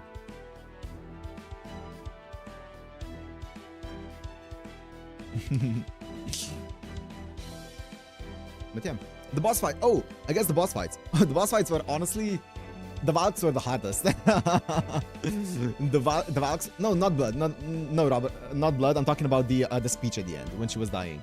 Yeah, the Valks were the hardest boss for me. The other bosses were. Okay, I know Sigurd was probably the luckiest boss that I've ever had. I think the Sigurd boss was the luckiest one that I ever had. I think so. I was actually kind of stunned by that. I was like, wow. That was actually kind of insane. But yeah, I had some luck. Surtr was also very lucky. Yeah, him, especially in the last turn, him skilling once instead of attacking again, 3 times attacking was definitely lucky.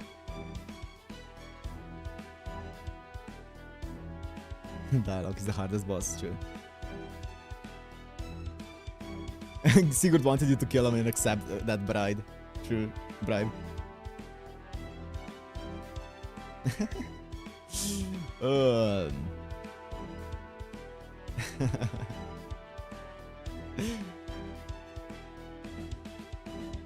Also, to be fair, I think the reason why the Valks were so hard, I think, okay, this is gonna sound bad, but I just need my Bakastoria. If I had my Bakastoria for Valks, easiest boss fight ever, because I can just anti-enforcement DMP. But yeah. I guess it's one hit, but still. You are meta. Well, you know, I need one meta character. I feel like everything I had against the Valks was like the worst case scenario. I could not catch a break from the wheel in the Valks.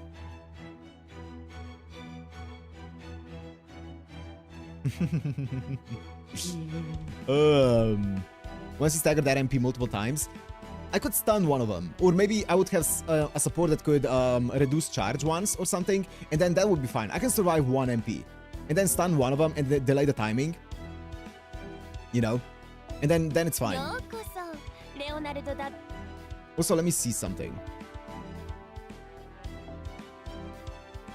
18,000. 16,000. We're so close. You cannot use it and make the fight fun. Hey, I had so much fun during the fights. So, I had so much fun during the fights. I don't know how it was for you guys, but I was loving it. It was so fun. I don't think there was a single fight in this LB that I stomped. I think all of the fights were really close, if I remember correctly. I could be missing some of them. How many Bond girls do you have? 3.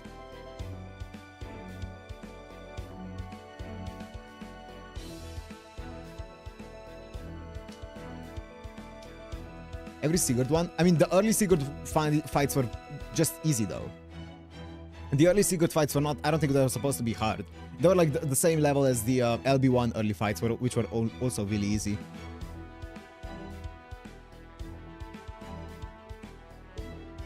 I don't know. Using 3 stars. I don't know. You guys know how I don't like dying over and over to a boss. For me, I lose interest in a boss if I die more than 2 times to it. So I think my team comp isn't strong enough to completely make the game irrelevant, but it makes me able to win every fight just barely, which is fun. Yeah.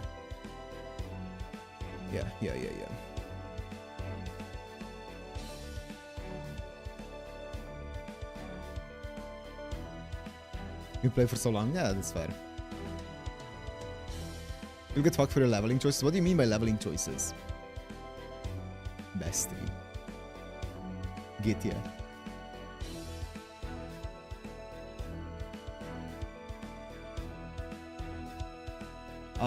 We'll have the Lotto event soon, so we'll have the Lotto event soon, so I'll be able to actually level my units. Like, my units are not leveled at all. I feel like I have a good repertoire of people, especially if I didn't have the wheel. I would have a great repertoire of like leveled up servants. But because of the wheel, obviously I need to do a bit more. Level all your gold ones.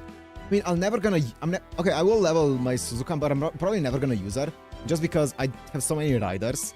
Like, same with, why would I ever use, I mean, maybe I will use Tomoe, but I'm never gonna use these two, probably.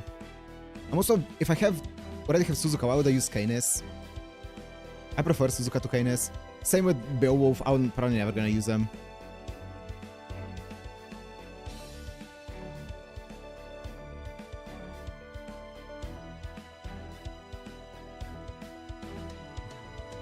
Grailfront. Yeah, I have no idea how that's gonna work, but we'll figure something out. It's gonna be fine.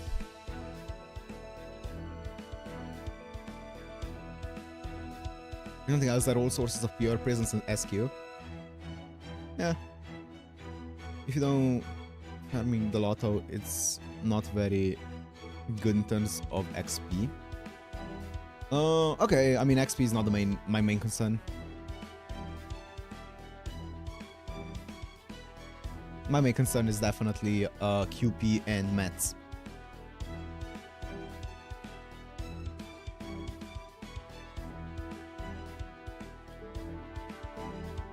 I'm also not that insanely I'm not that insanely needy for more SQ right now. My SQ is building up. The only reason why I'm gonna be even pulling for Ptolemy is because I like Ptolemy from real life history. So I mean, I kind of like him. I don't have anyone that I really want to pull, so like I couldn't care less about Koenskaya Dark or anyone else. I don't really, yeah. So far there hasn't been a banner that I really loved. So have you seen Kagetora Ruler? I have. I don't know anything about her, so I don't really care about her. She looks cool, I guess, but also I have Bakastoria, who's just better, right? And has a similar kit.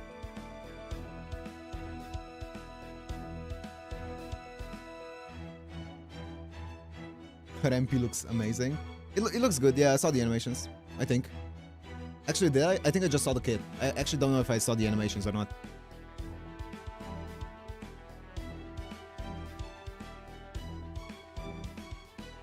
Mad season for Ptolemy is mine for pulling Arthur. That's fair. Yeah, as I said, so far I haven't really felt like the need to really pull someone. Yeah, I wanted to pull, who was it? Was it Ilya? Yeah, Ilya, because I was just watching Prelia at the time, right? But also I don't know. Maybe there's gonna be a servant at some point in the future that I'm gonna be like, I need to have this, but so far there definitely hasn't been one. So I don't really care for like 3 SQ from leveling the servant or something.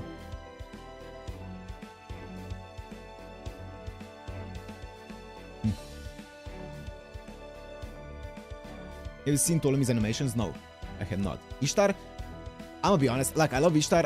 There's not a single bone in my body that wishes to pull for her. I'm gonna be honest. I've used her so many times as a support that I just don't feel the need to actually pull for her.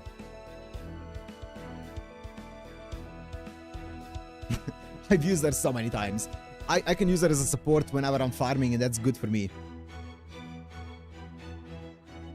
Maybe if there's like a new Ishtar that comes out that still hasn't been announced, or like new Rune phase that comes out, that's, I don't know, a new Rune phase that doesn't exist yet, maybe then I might be more tempted for it, but I'm not gonna pull on a rerun banner for Ishtar or Spishtar. Saving for Melt, yeah.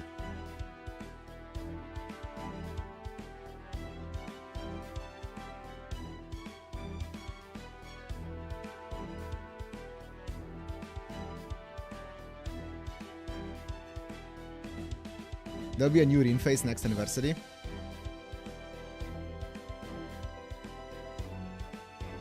Can I say something? I've seen, I know which one it is. Yeah, I know which one it is. I actually seen that.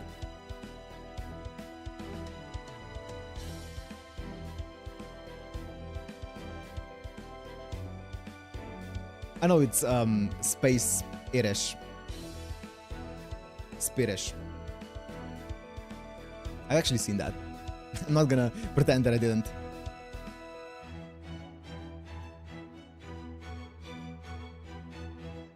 Spirish the goat.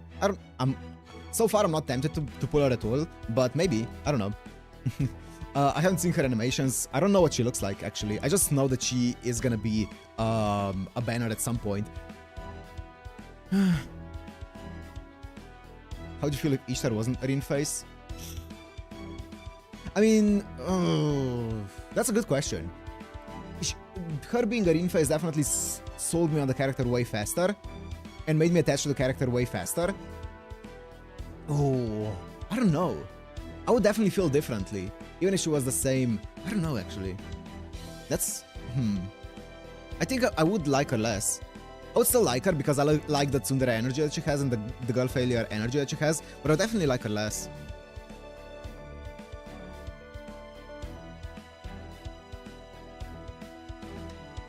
How much of servants did you see? Up until, I think up until Spirish. Because I was looking at like what are going to be some of the future banners, and then I got to Spirish and I was like, this might be a bad idea. This might be dangerous. 1 year ahead? I think so.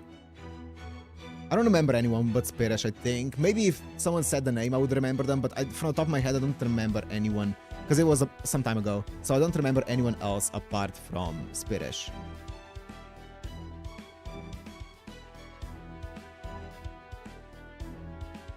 No class or nothing like that?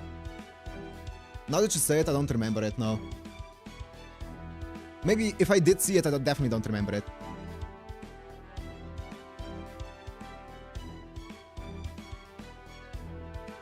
Interest in Alice.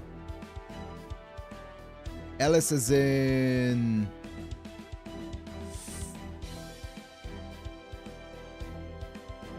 Who's Alice? As in... I don't know. Just ask your mods for banners next time, though. Yeah, well, that was some time ago. Maho? I have no idea who that is, so...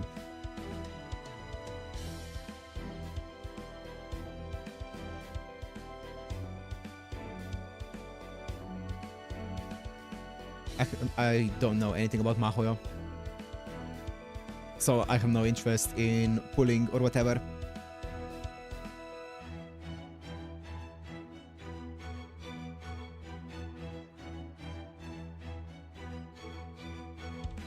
It's the first thing Nasu wrote. I know about Mahoyo, but I don't know anything about it.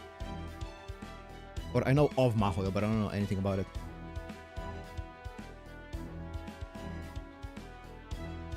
You should look up MP's designs for Alice and Aoko. They're some of the coolest looking characters in FGO. Really?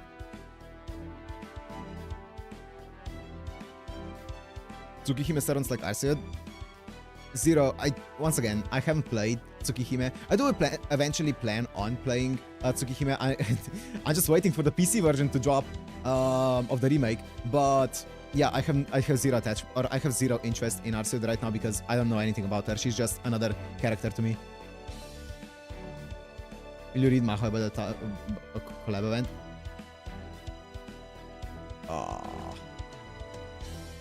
Does Mahoyo, what is Mahoyo? Is it purely is it like a light novel? Is it a manga? Is it a, I don't know. The first Nasu story took place in the 80s. VN? Oh fuck yeah. Then I might play it. I might just work through, you know, the Nasu works. The Nasuverse. I might play it then. I like my VNs. It's on Steam? Hell yeah. It's kind of short. Hey, that sounds good. A VN without choices? You don't need choices. You don't need choices in a VN, in my opinion. Wanna see Aoko MP? Is the music copyrighted? You can, if you can send it, then sure. Into the Nasuverse. I don't think so. Yeah, sure. As long as it's not like the Shiki and stuff, you know. No? I mean, I can watch it and just not give you guys the audio just in case, but it's fine.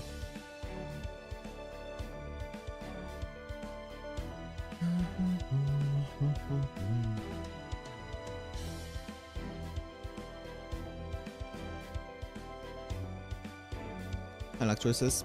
Yeah, I think you can integrate them. Also, you don't have to. I don't think you need them. Better said than sorry. Yo.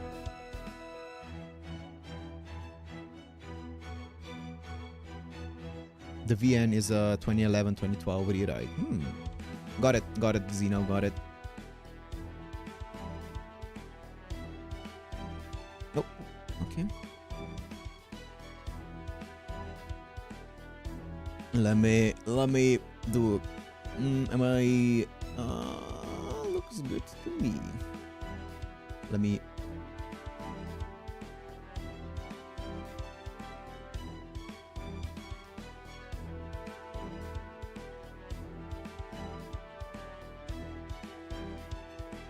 Oh, that's cool.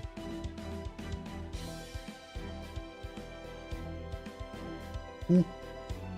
Oh shit, she looks sick.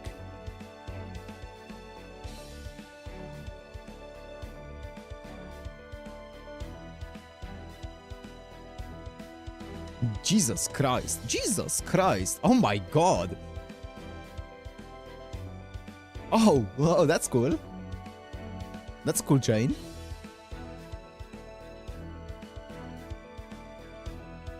Dude, these animations go so hard.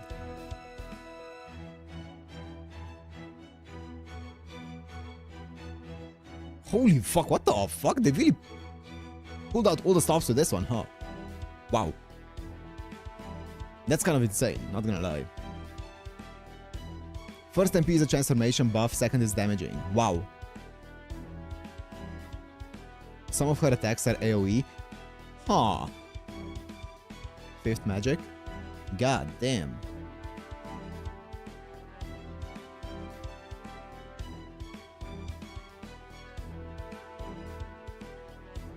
Wanna see Alice? Sure. Sure, let's do it since we're already doing this. Extra attack is AoE. That's wild. That's kind of wild. When are they coming out? On global.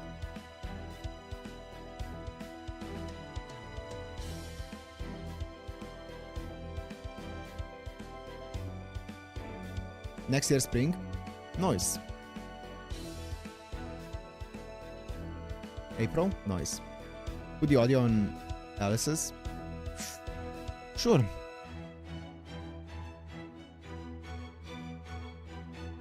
Let me just get it.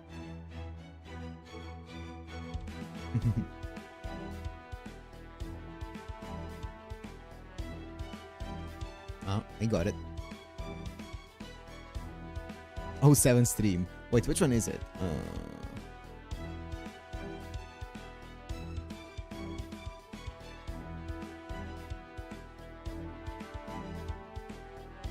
Both?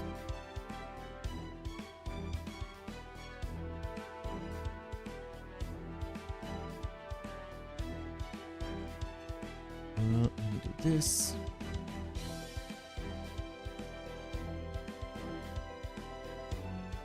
Let me give you guys audio as well.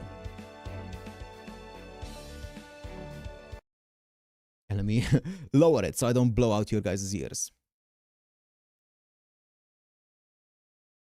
Is this normal speed? It is. It might be a bit loud actually. ごっこ遊びをしましょう。太古の神秘、笑う月面。こぼれ落ちて舞台は燃え The る。 fuck? 共に消 The fuck? Okay. What in that's it's kind of like what Olga does. Olga Marie. Okay, let me check the other one as well.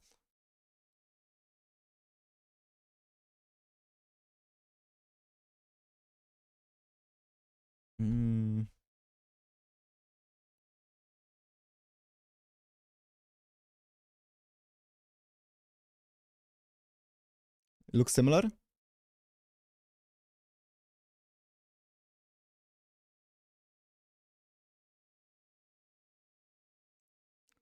Ploy kick show was used in story. Oh my god, what the fuck?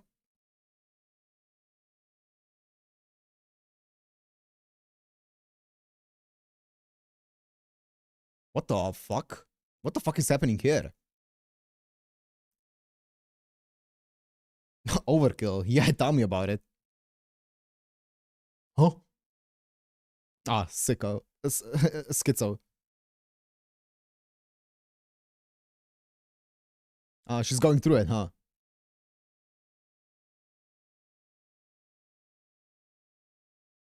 Mind-blowing, yeah. Damn, she's really going through it. God damn. That's sick, though. Wait, did you guys even hear that one? You probably didn't. It's fine.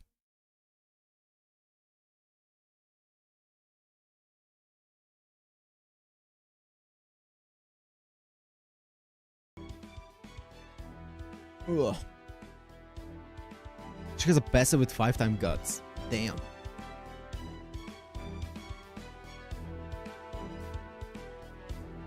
Elf stuff works on fairy tale logic. Interesting.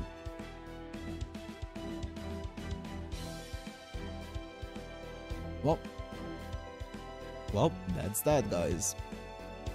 Let's wrap it up. We've been yapping for long enough now.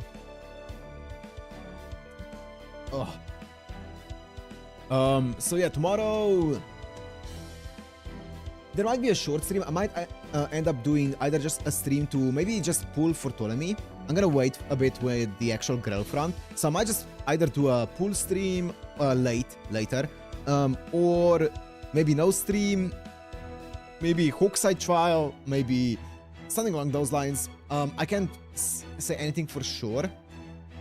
There's a pretty high possibility there's not gonna be a stream tomorrow, and also no stream Thursday, that's for sure. That's certain, no stream. But then definitely there should be a stream on Friday and Saturday when we're gonna be doing the Ptolemy event. Or Bunyan event, or that, yeah. So yeah, Friday and Saturday is where we're gonna be doing the Ptolemy event. And if there's gonna be no pulling stream tomorrow, then we're also gonna be pulling for Ptolemy on Friday. So yeah, that's the current plan. And then after this week, a bit of a break for me, a 2-week break for me. So yeah, but anyways, guys, let me wrap it up here. Thank you for joining me on the epic, insane, sad, emotional finale of LB2, and onto the Ptolemy Holy Grail front we go. December will be perfect for Maho if you have time. I kind of would prefer just going through all of FGO first and then working our way through NASA works. So yeah, anyways, thank you guys for joining, and I'll see you in the next one. Bye, guys. Bye.